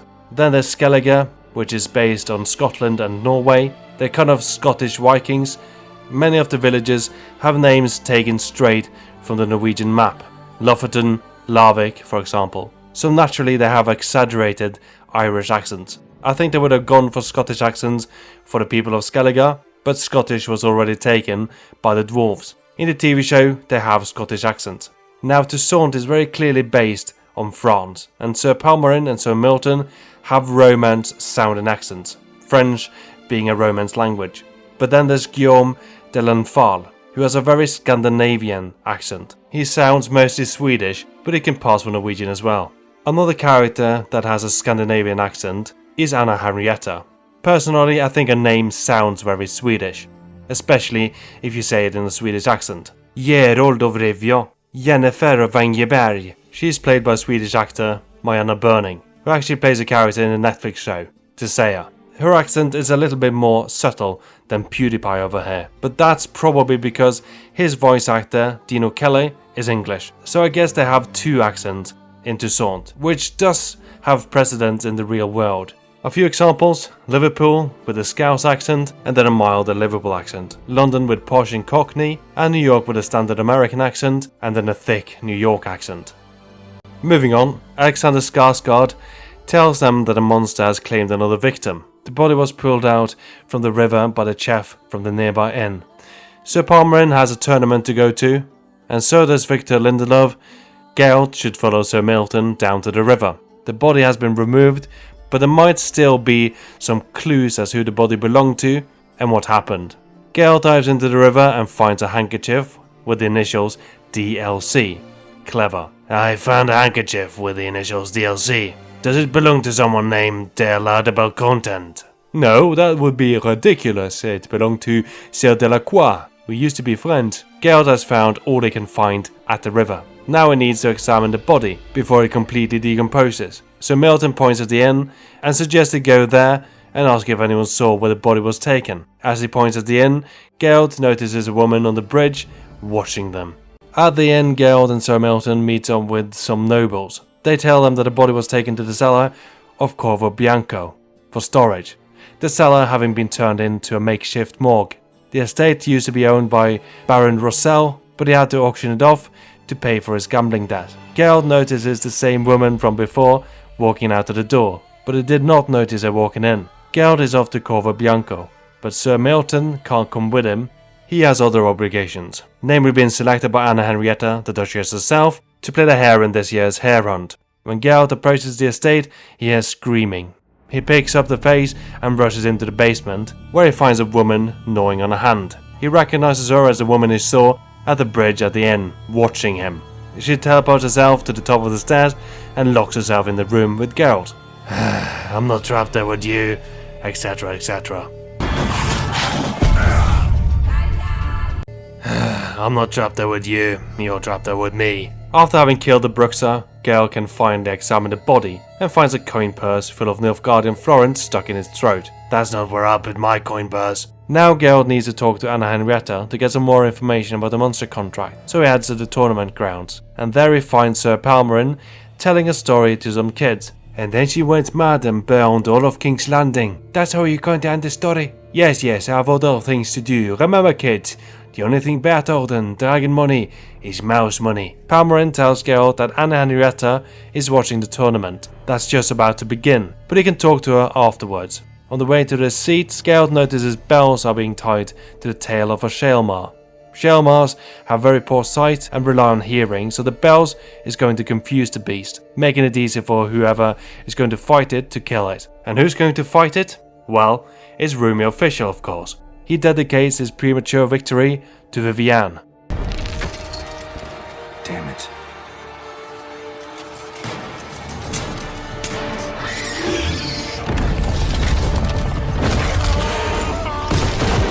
Premature indeed. Geralt and Sir Palmerin join a fight and knocks out the Shaelmar. Geralt gets to decide if the creature lives or dies. That's at least what he thinks he's deciding between, but in reality he was choosing between killing it himself or let some guards with pikes kill it. Oh well. Then Geralt finally gets a chance to talk to Anna Henrietta, and he asks her some questions about the contract. And Anna Henrietta's commander, Damien, who for some reason has an English accent. No, I spoke against summoning you here. I've heard much about you. You bring trouble, or thus far have, always. And we've enough trouble as it is.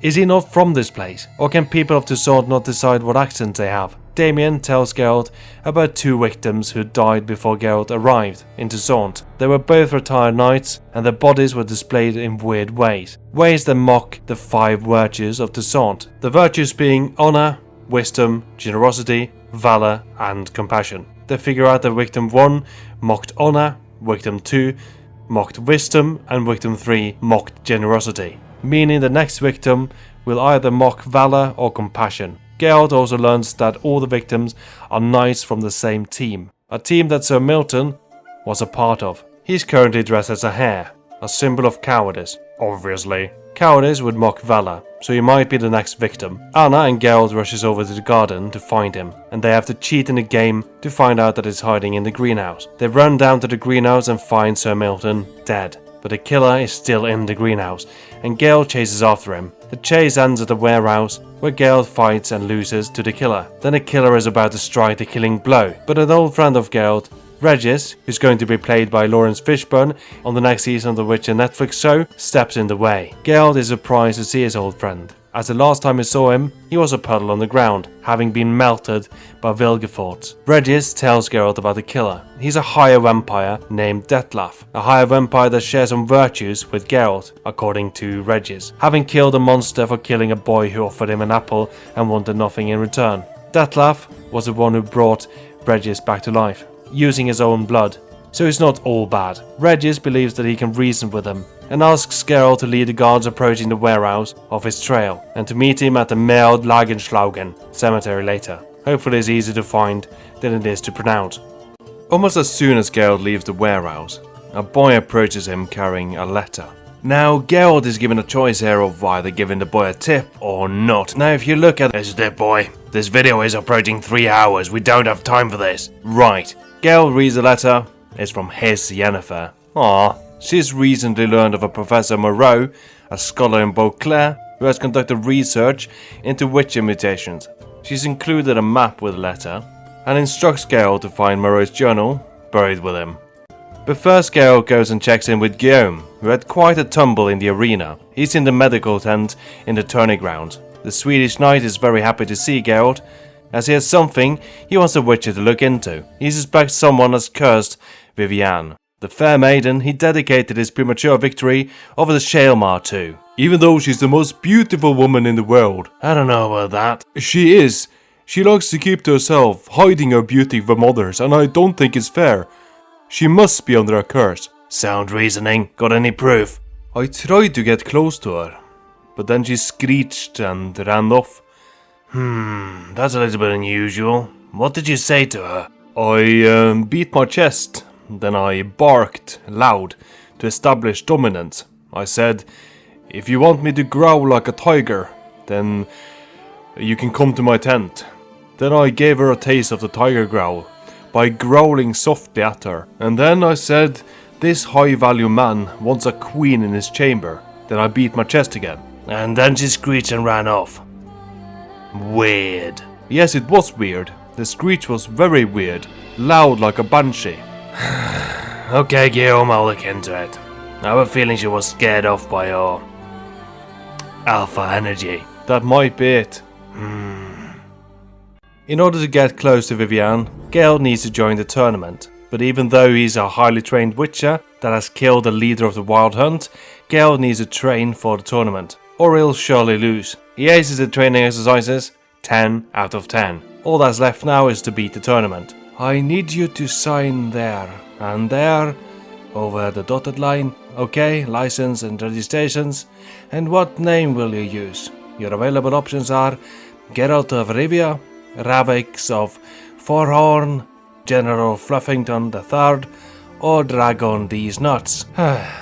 I'll strike the last one. I'll go with Geralt of Rivia. The first challenge is archery, and Geralt is given the bad spot with the sun in his eyes. But Sir Palmerin, who is also participating in the tournament, offers to play a game of Gwent for a better spot, as the sun in his eyes won't be a problem for the knight from Toussaint. So we have something called the sun here down south. You might not be familiar with it. Now we have the sun up north as well, but it's gossip, so nobody reads it. Geralt beats Palmerin despite his deck and bad luck at drawing cards, and gets the best slot. And he crushes his opponent, even misses one target on purpose to make it look like he was giving him a chance. Guillaume wants to do some investigating, see if they can find any clues in Vivienne's tent. As he knows where Vivienne is at all times, he's confident she won't catch them. Geralt finds some clues, scratch marks, a bird feather, and nascent swords used to make compresses. Geralt's investigation is interrupted when Vivienne's handmaid approaches the tent. Geralt and Guillaume have been caught. Unfortunately, Guillaume forgot to keep track of Vivienne's handmaid. Geralt tells Guillaume that Vivienne might be a Bruxer, because Bruxers like birds. The next challenge is a horse race, where Geralt stands next to Prince Ansei of Lyria and Revia. He's the son of Queen Maeve, and he's not too happy to see Geralt, calls him a deserter. This interaction only happens if Geralt enters the tournament under his own name. Geralt set a new standard for horse racing, even though some of the targets were bugged. His sword definitely went through them, but he did not get credit for them. After the race, Vivienne presents Geralt with his prize, a horse saddle, and confronts him about leaving her tent. And Geralt lies to her. Who, me? Leaving your tent? I would never! Later, Geralt and Guillaume are enjoying some drinks, and Ansei approaches the table and challenges Geralt to a horseback duel. Piss off. You can't tell him to piss off.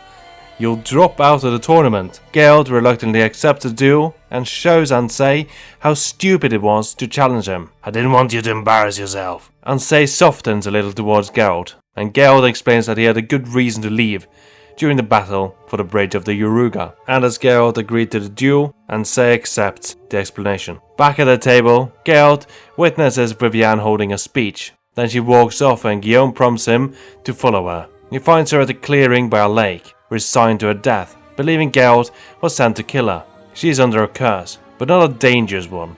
She is half bird, but her mind is her own. She was cursed before birth. Her mother stupidly wished that her daughter would grow up to be as beautiful as a bird, an oriole to be exact, and some petty woodland spirit cursed Vivienne to turn into a bird. The curse has gotten worse the older she gets, and she uses sorcery to mask it. Geralt tells her that he wasn't sent to kill her, but to find out what's going on with her, and he promises to try and break the curse. There are two ways to do it: transfer it to someone else, or the more risky option, use an oriole egg and transfer the curse to the unhatched chick. But that method might not work, and it might transfer the lifespan of an oriole over to Vivienne, the average lifespan being 7 years. Vivienne doesn't want anyone else to suffer, except the unborn oriole chick, so she chooses the more risky option. Then she makes Geralt promise to not tell anyone about her curse, and Geralt keeps his promise when Guillaume asks if he's learned anything about her, which makes Guillaume quite upset. Then Geralt is off to his next challenge, a reenactment of the Battle of Fox Hollow, where the southern outlaws led by Hela the Brown attack Toussaint, only to be driven off by the Brave Knights. Geralt's team are to play the Brave Knights, and Sir Palmerin's team are to play the Barbarians. Geralt wins with no help from his team and gets to face off against last year's champion, Gregory the Gorgon, and Geralt owns the Noob Knight. This is the best you've got? No wonder you need a witcher to solve your monster problem. With those moving words, he's off to help Vivienne with her curse. He goes to her tent to make sure that she really wants to go through with the Oreo method, and learns that her mind is set. Then he hears Guillaume listening in. I had no part in this. You can't deny this alpha male is woman. Vivienne tells Guillaume to run into the fields until he can't see the tournament grounds anymore, to cool off, then come back and never approach her again. I knew it. You're only dating douchebags, and you're scared of a man who would treat you right. Geralt and Vivienne is off to the lake clearing to perform the ritual, as Vivienne spotted an oriole nest there earlier. They perform the ritual using an already cracked egg as a panther got into the nest, and Vivienne's curse is no more. She's ecstatic, says she'll go to Oxenfurt and Novigrad, and you can actually meet her there. Then Geralt is off to see his new home. Neat. Next, Geralt is off to find the laboratory of Professor Moreau. First, he heads to the cemetery, and after using his witcher senses and walking around way too long and not seeing anything glowing red, that happens a lot in this quest, he finds out the right way to find the grave is to just check the tombstones. But that's not what the quest said, and it's the most obvious grave in the graveyard. Unfortunately, it's already been robbed, but Yennefer also sent a map, so he goes to the location marked on the map, swims down to these ancient ruins, and finds a portal. Then he has to go through several traps and puzzles before finally reaching the laboratory. The professor was studying how to reverse witcher mutations after his son was turned into a witcher. A witcher had helped him, and as he could not pay, the witcher invoked the law of surprises. Give me what you left at home, but don't yet know. When Moreau got home, he found a new son, and the son was taken to be trained as a witcher. That's how Geralt ended up with Ciri. Moreau was unsuccessful in reversing the mutations, instead enhancing them. Ooh, more power. Some giant centipede eggs were used in the experiment, and thankfully there are some giant centipedes in a cave in the laboratory. So Geralt goes and grabs some and turns himself into a super mutant.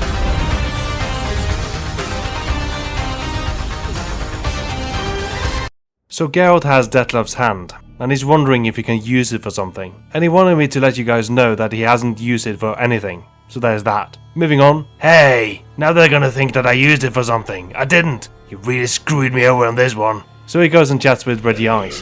Where'd you get that? You haven't used it for anything, have you? No? What do you take me for? You! I would never! Regis tells Geralt that vampire body parts are special. I know, they can move on their own. Now I'm beginning to think that you did use it for something. Reggie Gigas, I swear, I did not! It can remember strong emotions that the body felt when a hand was attached to the body. But in order to see what the hand remembers, they need to brew a concoction called resonance, with some hard to come by ingredients. But it can only remember what happened when it was attached to the body, right? They can either use the eye of a kobold, the saliva of a spotted white, or mammon glands. Kobolds are sentient beings, so Geralt would rather not poke one of its eyes out.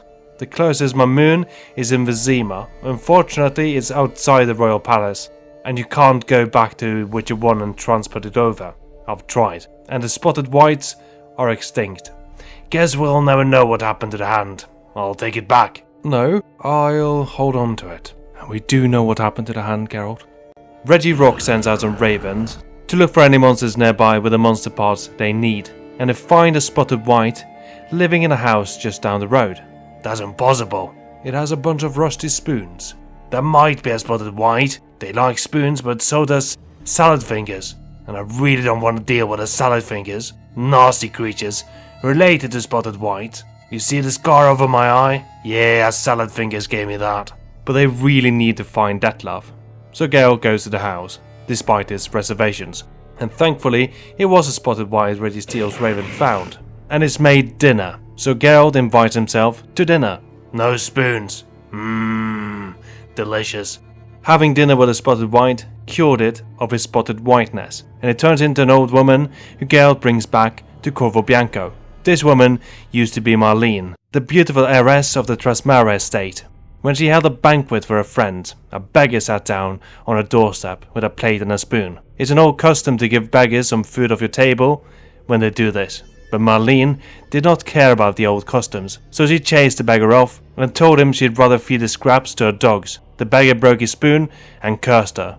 As she was beautiful, he told her that she would never wish to look upon her own reflection. As she loved to throw banquets, he told her that no one would ever sit down to dine with her. And as she did not give him food, no spoon would feed her. And that's been her existence for the past 100 years. Now an interesting note is that Heart of Stone music starts playing when Geralt explains what happens to Marlene. And if you read the letters in her house, they tell of a man selling mirrors. So for the people who read the letters, this kind of puts a dot over the I.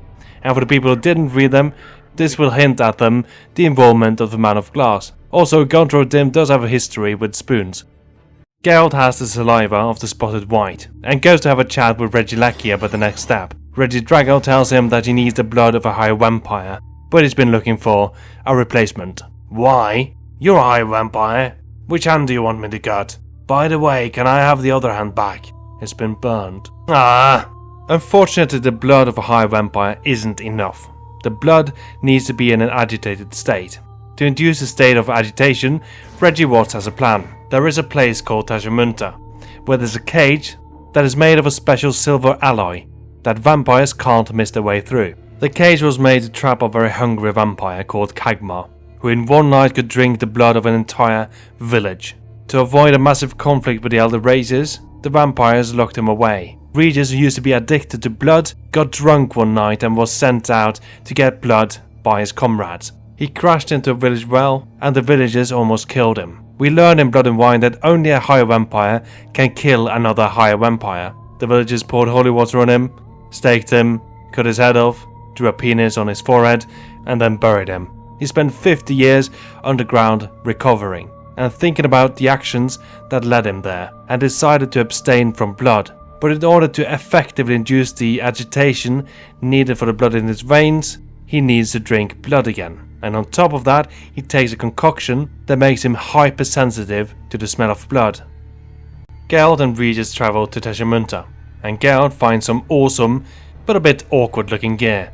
Geralt sets up the bait for the monsters, while Regis is getting the cage ready. Then Geralt locks Regis in the cage, and the monster starts pouring in, and Geralt spills the blood on the ground, making Regis go rabid. When the monster stops pouring in, Geralt draws some blood from Regis. Back at the cemetery, Regis brews the resonance and Geralt takes it. He witnesses a bootblack Detlef, who actually looks a lot like Henry Cavill, wants to get his boot blackened, but this asshole pushes him away, says he has a meeting to get to. Delacroix, who's sitting in the other chair, tells the guy to piss off, as Detlef was there first. Detlef and Delacroix grows closer until Detlef kills him. Ashamed of what is done, Detlef cuts off the hand that did the deed. The vision ends with Detlef back at the bootblack. Geralt suspects the boy who runs the bootblack might know where Detlef hides. The stand is somewhere in the port district.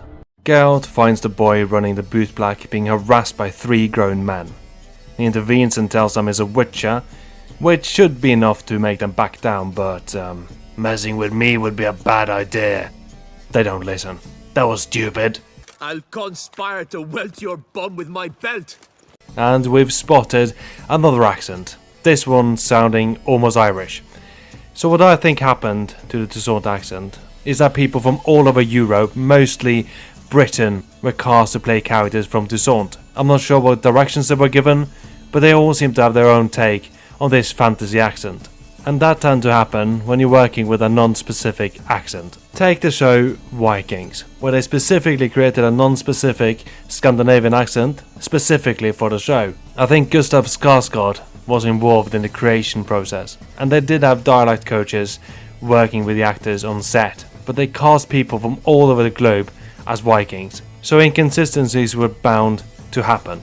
Travis Fimmel bringing a hint of Vegemite, Clive Strandon with a few drops of Guinness, Catherine Winnick with a dollop of maple syrup, and other actors brought other ingredients, fish and chips, sauna. Also, I said earlier that this guy had an English accent. Having now interacted with him more, I hear a faint hint of something else. Alright, enough about accents. The boy tells Geralt that the men were mad at him because he threw mud on their shoes to increase his clientele. Well, 3 grown men shouldn't be threatening to beat a child. The boy insists on shining Geralt's boots. Hey, come on man, sit in a chair, I'll shine his shoes up real good. When I'm done, you're gonna be able to use your boots as a mirror. And will only tell Geralt what he knows about Detlef if Geralt coughs up enough dough for him to expand his operations. Detlef, never hurry to the guy, unless you have some dough, you feel me? Enough to expand my operations, get some new employees. You know, make this place into a franchise. Hey man, time is money friend, you're gonna make a decision today. Geralt can use Axie here, but it doesn't feel right. So he tries to pay the boy as little as he can. Hey man, I've got mouths to feed. Then he increases the offer by almost double, because he remembered what happened last time, and the boy is happy with that offer. But unfortunately he's a bit short on cash, so he needs to go and sell some of his old gear. The boy tells him that Detlef often comes by to shine his shoes. I already knew that, that's why I came here. Regis comes by and gives the boy a magical liquid that will make his job a lot easier, and the boy says they should look for the house with the red door. The house with the red door is an old toy store. Geralt tries to open the door but it's locked, and is about to art it down because it worked so well the last time. But Regis has a better plan. Apparently vampires don't need to be invited into houses in the Witcher universe, or he's been there before. So Regis just missed his way into the house and unlocks the door from the inside. They find that Detlef has taken up a hobby, toy repairing. They find an etching of a woman on a wall and a letter blackmailing the High Vampire. The blackmailers have taken Detlef's true love, Renovid. If he doesn't kill the target the blackmailers have given him, he'll get a letter containing a part of Renovid. Hidden in a corner, they find slips of paper with the names of the knights that's been killed on them, and the ink that's been used contains a material only found in Nazir, and one of the papers is stained with wine. But who could blackmail a higher vampire? Maybe another higher vampire, Regis and Geralt speculates. They've found all they can find at the toy shop. Regis will wait for Detlef, and Geralt needs to go and report to Anna Henrietta. She isn't too happy about Geralt's progress. Damon says that if Geralt is too much of a noob to kill a simple brainless vampire, he'll do it himself. Himself and 40 of his best men, that is. You don't need 40 men to kill a simple vampire. Well, maybe you do. I killed 2 plus a bunch of other monsters before I got there. But we're not dealing with a simple vampire. We're dealing with a higher vampire that can fix toys and make etchings of women. That might not sound intimidating, but Vesemir always told me, if a vampire can fix a toy, it can kill an army. Did he really say that? Something like that. My point is, this vampire can think and strategize. On top of that, it's super fast and can turn into mist. Damien realizes he's spoken too soon. You deal with the High Vampire, I'll just, Geralt has a plan. In order to deal with the High Vampire, he needs to find his love interest, Renovid. Free her from the blackmailers, so that the blackmailers can blackmail no longer. Then he shares his evidence with Anna Henrietta and Damien, which is basically nothing. But au contraire, mon ami. Anna Henrietta says that he has more evidence than he thinks, as she has a sommelier with supernatural powers on the staff. He smells the paper and can immediately tell that a wine stain is from a Sangriel 1269 vintage. The shampoo the winemakers used was Head and Shoulders. I didn't know they had dandruff. He doesn't, I think. The wine is produced at Castel Ravello and is exclusive to the ducal tables.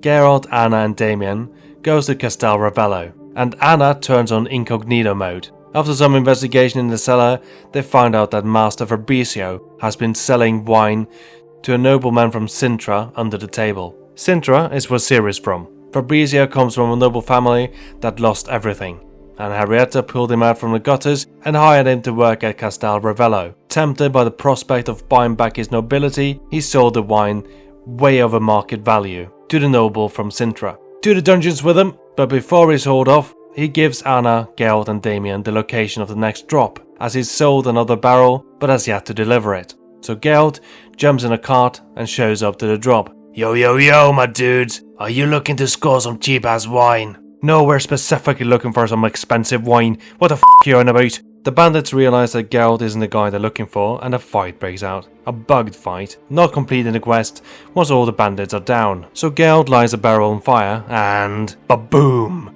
Then the quest functions as it should.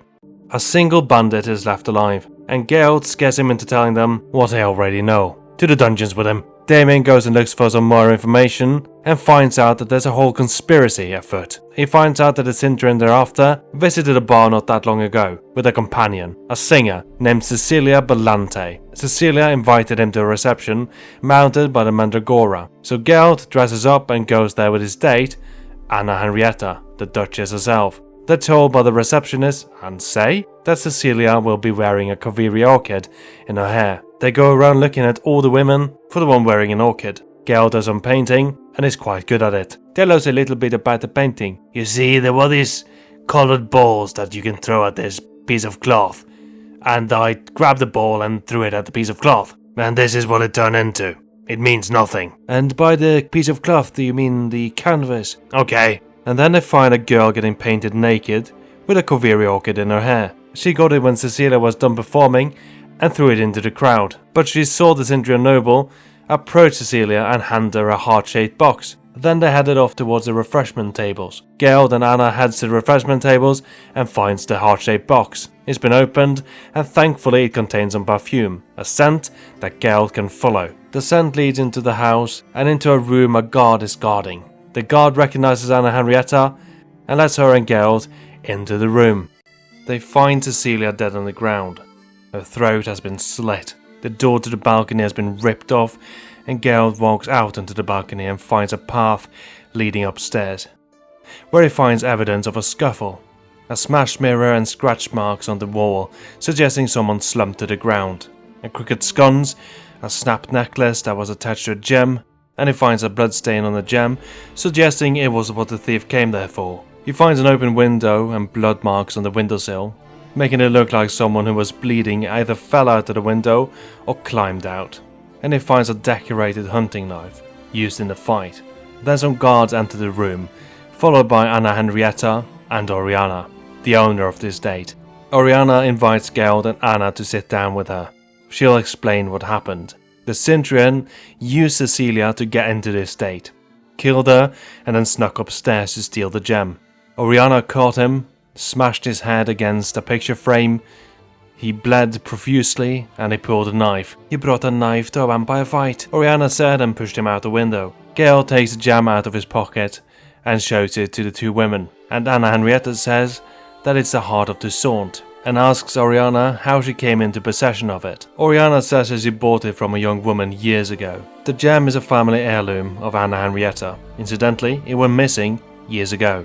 it was the Sindrian's job to get the gem, so he's not the guy at the top. So they're looking for the one who hired him. Geralt pulls out the hunting knife he found, and Anna tells him that the emblem on its hilt is the crest that is used by the Lords of Duntine. A guard comes and asks if he can have a word with Oriana, and Oriana leaves with him. Both the wine that was stolen and the heart of Toussaint are linked to Anna Henrietta. She puts 2 and 3 together. The gem was gifted to Ziana, Anna Henrietta's sister, and Ziana has a history of stealing things from Anna. On top of that, she was born under the Black Sun, same as Renfri, so obviously she's cursed.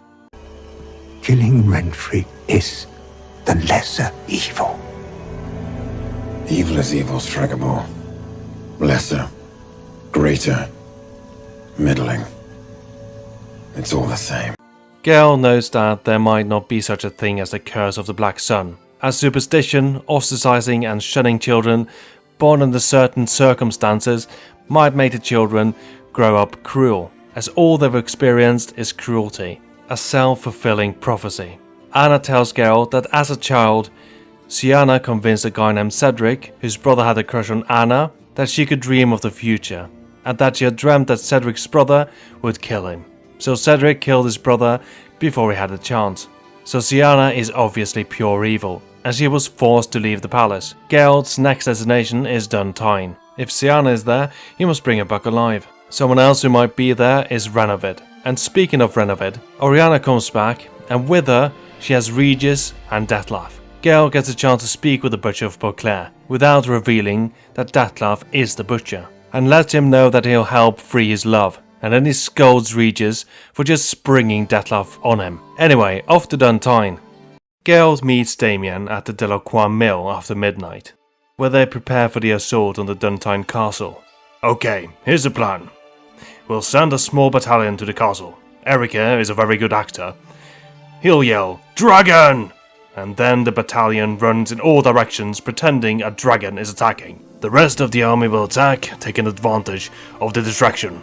Also, John here is very good at making bird noises. He'll be in the forest, at the back, making bird noises. So they'll also believe that they're getting attacked by an army of birds. That will confuse them, as birds aren't really known for making armies. Okay, you'll do that, I'll do my own thing. Then they attack the castle. Giving me no choice. Dragon! Run! Cockle-doodle-doo! If this is where monarchy is headed, count me out. Out of service, out of battle. I wouldn't hang about. This child I is see no getting Duke along out the of road. wing. Roderick was right. We can flee. We'll manage. Oh, main story tonight. Geralt kills a bunch of people. So many people. All probably have families and friends. That guy was just about to ask a girly night out on a date. That guy volunteers at a local bakery on weekends. And that guy runs a puppy fighting ring. So it's good that he died. Actually, all the guards knew about the puppy fighting ring, and they said nothing. Oh, and another thing, the puppy fighting ring was downstairs, or probably still is, downstairs at the local bakery. We should probably go and deal with that. And the girl this guy liked was his sister. So, thinking about it, Geralt did the world a favour getting rid of all these men. Geralt catches up with the head of the estate, Roderick of Duntine, kills his guards and knocks him out. Tries to art him to see what would happen. Thankfully, nothing. Roderick tells Geralt that he was tricked by Ziana into letting the Cintrian and his men stay at his estate. Geralt asks where he can find a hostage Renovid, and Roderick has no idea what he's talking about. There is no hostage here. And if there is a hostage, it's Ziana's hostage. He can find Ziana in a chamber at the top floor of the tower. Geralt makes his way to the mansion and is met by 4 men. This will be a tough fight, whatever will I do? Then some smoke comes up behind the guards, and Dettlaff and Regis pops out, killing the guards, even though Geralt was very clear about Dettlaff not coming there, as it might complicate things. He has a woman to save, who is currently holding Dettlaff's love hostage, but having the vampires around is useful in proving how stupid it would have been for Damien to bring 40 of his best men to deal with Dettlaff. Look at them killing all these men, like it's nothing. You would have been a dead man, Damien. Geralt, Regis and Dettlaff walks into the mansion and finds Renovid in Syanna's chambers. Dettlaff is very happy to see her, and Geralt has already put two and two together. Renovid is Syanna. He tells Dettlaff that his true love is in fact the one blackmailing him, and Dettlaff takes it really well. After strangling Syanna for a bit and promising to raze Beauclair to the ground if she doesn't meet him at Tasha Mutna in 3 days. We can have that right now. It will be good to have this resolved. Immediately. The fighting is over and Anna Henrietta shows up to the estate. She's about to have Roderick of Duntine arrested. For what? Being a dunt? Syanna, your sister, fooled him. Gale tells Anna that Syanna is the one who blackmailed the High of Empire. Anna doesn't believe him, and Regis tells her that he knows the vampire, and has to reveal to her that it's Dettlaff, the guy she shared a table with not that long ago. They let her know that they have 3 days to bring Syanna to Tasha Mutna to meet Dettlaff, and Anna tells them they have 3 days to bring her his head. Back in Beauclair, Anna has Geralt answer for the fact that he hasn't killed Dettlaff yet. She says her beagles would have done a better job, and Geralt says this. Then perhaps your grace should have sent a beagle instead of a witcher after the vampire. A line that was a little bit too tempting not to pick. Anna tells him to watch his words, but picking his words poorly haven't had any consequences this far. Then the 3 minutes Dettlaff gave Syanna has passed, and he sends an army of vampires to attack the city. There are 2 options to deal with this invasion. Either go and find an even higher vampire called the Unseen Elder, otherwise known as US for-profit Eldercare, or they can grab Syanna and bring her to Dettlaff, so that they can have their promised chat. Regis thinks that the grab Syanna quest is the coolest one, so he suggests Geralt do that one, as the team worked really hard on that quest. But in order to find Syanna, they need to find Damien, who might know where she is. They find a knight barricaded in a bank with a bunch of other soldiers, hiding from a single fledder. What, you couldn't deal with a single brainless vampire? What a noob you are. Damien says that Syanna was locked up in a palace playroom, and then Geralt remarks upon the fact that Syanna was locked up in a playroom twice, with 2 very similar lines. Listen to this. Wait. When last I saw Syanna, her grace was escorting her to the palace playroom. Playroom? As in for children? You sure? Playroom? So what, Duchess locked Syanna up in a dollhouse? Was this a mistake? Did they have Doug Cockle do 2 versions of the same line and then include both? Anyway, Geralt and Regis goes to the playroom. Playroom? Think she'll let us borrow toys? Playroom? At least she got entertainment until her trial. You know, crayons and stuff. Why is nobody laughing? In the playroom, Geralt finds the diary of the governess, talking about Anna Henrietta and Syanna as children. How they both got up to no good, as children do, even royal ones. That Syanna had terrible nightmares, and Anna Henrietta, as she calls her, was the only one who could calm her down. She witnessed Anna Henrietta and Syanna having a fight, and even though Anna Henrietta struck first, Syanna got all the blame for it. The Duke vowed to punish little Syanna harshly, and Anna Henrietta pleaded her sister's case to lessen the punishment, but to no avail. Then he reads a passage about the lands of 1,000 fables that the court mage Artorius Vigo made for the children. They played with Barbarossa and Thumbelina, and Regis cracks this passage up to the governess taking some hallucinogenics before writing in the diary. Geralt continues reading and finds out that a way into the land of 1,000 fables is to open the book of the same name and utter the incantation out loud. Expecto Patronus! Regis, really shut up! Expecto Lundum. Lundum. You're allowed to laugh, Regis. Geralt finds the book in the wardrobe, whose key is hidden behind a painting. He opens the book and after watching some letters literally fly off the page, he finds himself in the lands of 1,000 fables, where he's attacked immediately. The land of 1,000 fables seems like quite a dangerous place for children to be hanging around, and there's a reason for that. After killing the Wicked Witch, who seems more based on the witch from Hansel and Gretel, I'm not saying that witch isn't wicked. I mean, in the original version that the grim tale was based on, Hansel is fattened up and made into a stew and served to his sister. The Grimm brothers thought that was a bit too grim, so they changed it. And I agree, it worked better on Game of Thrones, where Arya Stark fed Walder Frey his sons, or in the episode of South Park, where Cartman fed Scott Tenorman his parents, as a joke. And some people say we're too sensitive today. Now, where was I? Oh yeah, the reason this place is so dangerous is because it's been neglected. And it's especially dangerous for Geralt, as he's not supposed to be there. So he has to fight these f***ers on occasion. Anyway, Geralt finds Syanna trying to open a furnace the witch has put Jack of Jack and the Beanstalk fame into, as the only way to leave this place is with Jack's beans, because Anna has sealed the other exit, and as the beans are part of Jack's tail, he might know where they are. Jack says he doesn't have them anymore, because Anna Rietta ordered them buried all over so Syanna wouldn't find them. The beans need to be planted together to work. Jack doesn't know where, but Joss, the boy who cried wolf, might know where they are. He sticks his nose in everybody's affairs. Before they go look for him, Geralt has a little chat with Syanna, asks her why she chose to blackmail Detlef into killing the people she had him kill, and she tells him about getting banished from the palace. Her murdered knights were the ones to escort her out, and they all did so without a single word in her defense. Geralt says they were just following orders, but Syanna counters with Crespi wasn't ordered to beat her unconscious when she first tried to escape, and Dulac had no instructions to abuse her and deny her food. She was left in the wilderness with a torn dress just before the snow started falling, and she got so cold she turned purple. And then to join Talon as a deadly assassin. Well, deadly assassin in the hands of capable players, and if the enemy teams doesn't have shields. Wait, hang on, she's not purple. I might have gotten my notes mixed up. Anyway, she was banished because of the curse of the Black Sun, and Geralt tells her of someone else he met who was under the curse of the Black Sun, Renfri of Craden, who Geralt ended up having to kill. She was cruel, but was it because of the curse or because of how she was treated? He doesn't know.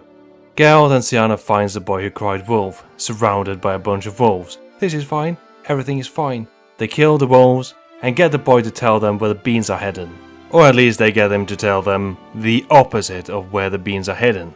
They visit a bunch of fairy tales, Goldilocks and the Three Bears. They find the bears lying in bed and Goldilocks dead in front of a table. One hint the boy gave was that the bean was definitely not swallowed, and definitely wasn't swallowed by the most humanly human in all of the lands of 1,000 fables. So Geralt thinks that it might have been swallowed by a bear and tries to loot one of their plates. Hey, I definitely said that the bean wasn't here, and then you looted the plates anyway. Moving on. Don't put this on me. We're moving on, Geralt. And ends up having to kill the bears for no reason, because they definitely haven't swallowed a bean. Then he finds the one who did swallow the bean, the big bad wolf. But in order to get the bean, they need to play out the tale of Red Riding Hood. Unfortunately, Red Riding Hood is dead at the bottom of a well. So Geralt needs to jump down the well and fish out the hood, so that her understudy, Syanna, can put it on. The tale plays out, Geralt slays the wolf and cuts up its stomach. One bean down, the next bean was supposedly hidden out in the open and not guarded by anyone of note. They find the house of the three little piglets. Come on, little dwarves, piglets. Geralt odds the house down and has to kill the grown-ass pigs. Those are the biggest piglets I've ever seen. Then they find a girl with the matchsticks, and Geralt buys a red ribbon from her, because Syanna really wanted it, for some reason. The last bean is held far underground, so obviously it's high up in a tower, Longlock's tower, or Rapunzel, as she's more commonly known. There is a dead knight at the bottom of the stairs, and at the top of the stairs, Rapunzel has hung herself with her hair, and she's turned into a wraith, probably because nobody came to rescue her. Geralt finds a bean on her bed, now it's time to leave, so he jumps out of the tower. Geralt and Syanna plants the beans, and then climbs the beanstalk, and Geralt has to fight the Cloud Giant. For a fairy tale creature, that was one tough son of a wench. Was he? Syanna throws herself at Geralt, and Geralt gently turns her down. Then they jump into a well, and come out from the fountain, and is met by Regis, who continued to read the governess's diary. So that's how he knew where they come out. He wants me to tell you he didn't put a tracker on them. What? Did you put a tracker on us, Regis? No comment. Off to talk with Detlef, who takes the fact that Syanna lied to him and used him really well. He is especially happy when he tries to strike her and she teleports away, using the ribbon Geralt bought for her, ending up back in the fairy tale land. He's so happy, in fact, he starts to fight Geralt, and then turns into an alien flesh monster. Geralt defeats Detlef and Regis puts him down. Then Geralt is off to get his reward from the Duchess. We pick up a little later where Geralt is getting ready for the ceremony in his honor. But there are some facts nagging at Regis. There are 5 virtues of the sword and only 4 victims. There must be more to this. Geralt and Regis goes and talks to the bootblack, as he is the one who has delivered the notes to Detlef, and he leads them in the direction of some beggars, whose job it was to deliver the slips of paper to the bootblack so that he could deliver them to Detlef. Geralt and Regis goes to the beggar shelter and finds some men harassing the head of the shelter. Geralt kicks their butts and then he talks to the beggars, and the head of the shelter has his back, and he gets a final slip of paper with Anna Henrietta's name on it, and instructions to break her neck and rip her heart out. Anna Henrietta was to be the last victim, mocking compassion. Geralt questions Syanna, confronts her about the fact that Anna Henrietta was supposed to be the final victim, and he tells her that he's going to let Anna Henrietta know. He asks her about her motive, and Syanna turns the question back on him. He gives her his theory. Anna Henrietta turned her back on her, and Syanna confesses that is the reason she wanted revenge on her sister. And Geralt asks if she can't forgive her, as they were just children when Syanna was banished, and Henrietta had no power to stop what happened, and he leaves Syanna to ponder that question. Outside he meets Damien, who he tells about Syanna's final victim, before heading to his ceremony, which is also Syanna's trial, where Geralt is a judge. Hey, you make it sound like I'm not qualified to be a judge. I'll have you know that I got my degree from Western Pacific Global University online. Success is just a click away. I've also studied medicine, engineering, and even intergalactic relations. So if there's an alien invasion, I'm your guy. I'll rest my case. What does that even mean? In defense of Syanna, Geralt says her crimes were horrible, but she had a good reason to feel pain. He understands her reasons, but he can't condone her crimes. Anna Henrietta is confused, and Syanna explains that she was banished to the benefit of Anna Henrietta. She ascended the throne even though she was the youngest. Geralt reiterates his point. They were both children. Anna could not stop Syanna from getting banished. Would it have done any good if she tried? We learn in the governess's diary that it probably wouldn't, as Anna Henrietta did try one time, but Syanna was harshly punished anyway. Syanna tells of the day she was banished, how she had the idea to pelt a Nilfgaardian envoy with fish bladders filled with rancid suet for fun. Anna set them on fire, probably to impress Syanna, and Syanna admits she was impressed. And they threw the fish bladders, aiming for the envoy's bald patch. Syanna got all the blame, and Anna did nothing to stand up for her. And Anna admits that she was too afraid to speak up. Syanna confronts Anna about not even looking for her, but Anna tells her she did, but she was impossible to find. Then Anna tries to hug Syanna, and Syanna rejects the hug, until she tickles her. Then they look at each other and embrace, seeming to forgive each other. I mean, Syanna is probably still going to the dungeons, maybe. I mean, she's royalty, so there might be different rules for her.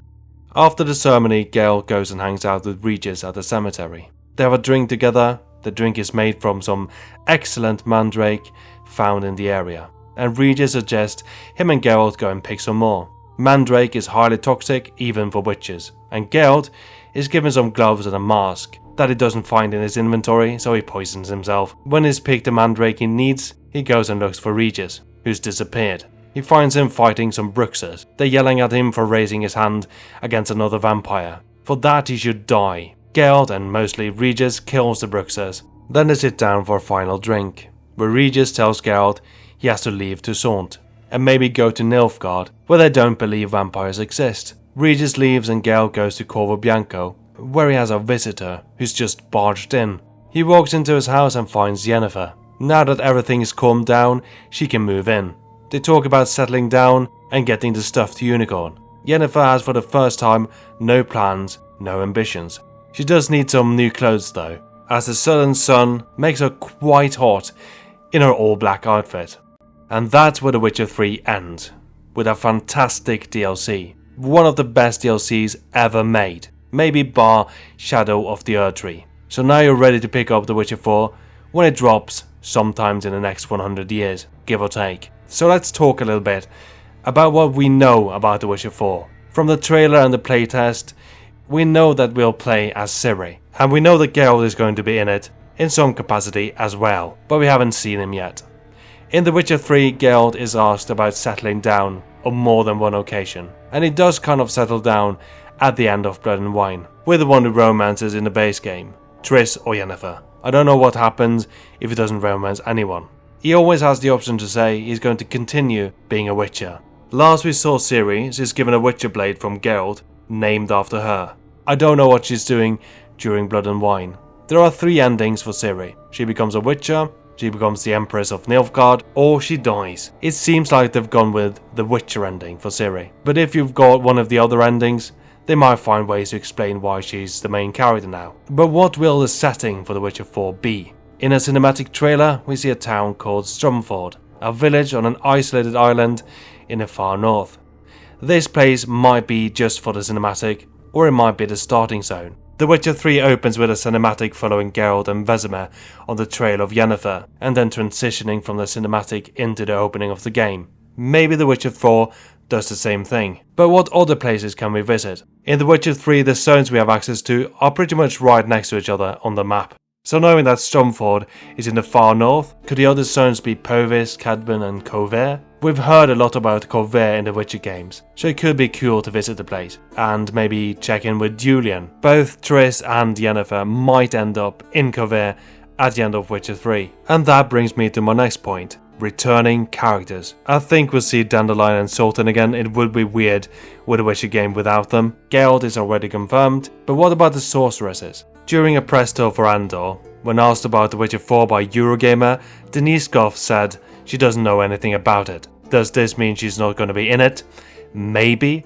Or maybe she's just playing coy. Or maybe Yennefer will be voiced by someone else. Triss will probably be in the game. She's been in all the others. And someone on the team seems to be a huge fan of the redhead. It is unlikely that we'll see any of the characters that could be dead, such as Ves, Roche, Thala, Dijkstra and Radovid. In The Witcher 3 there was some cut content for Yorveth. He was supposed to be part of Reason of State, so it's possible that we could see him again.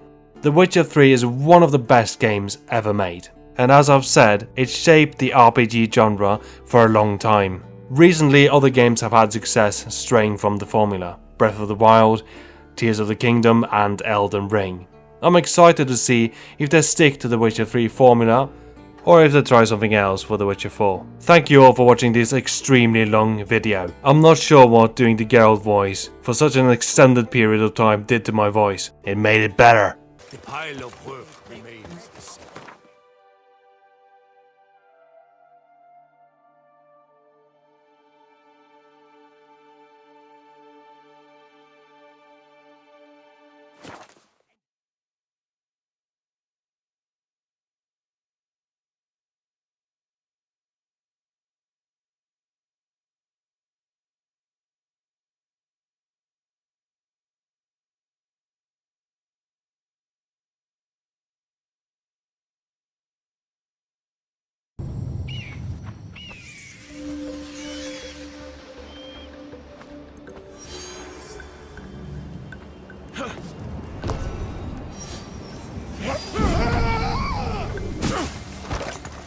I meant to do that.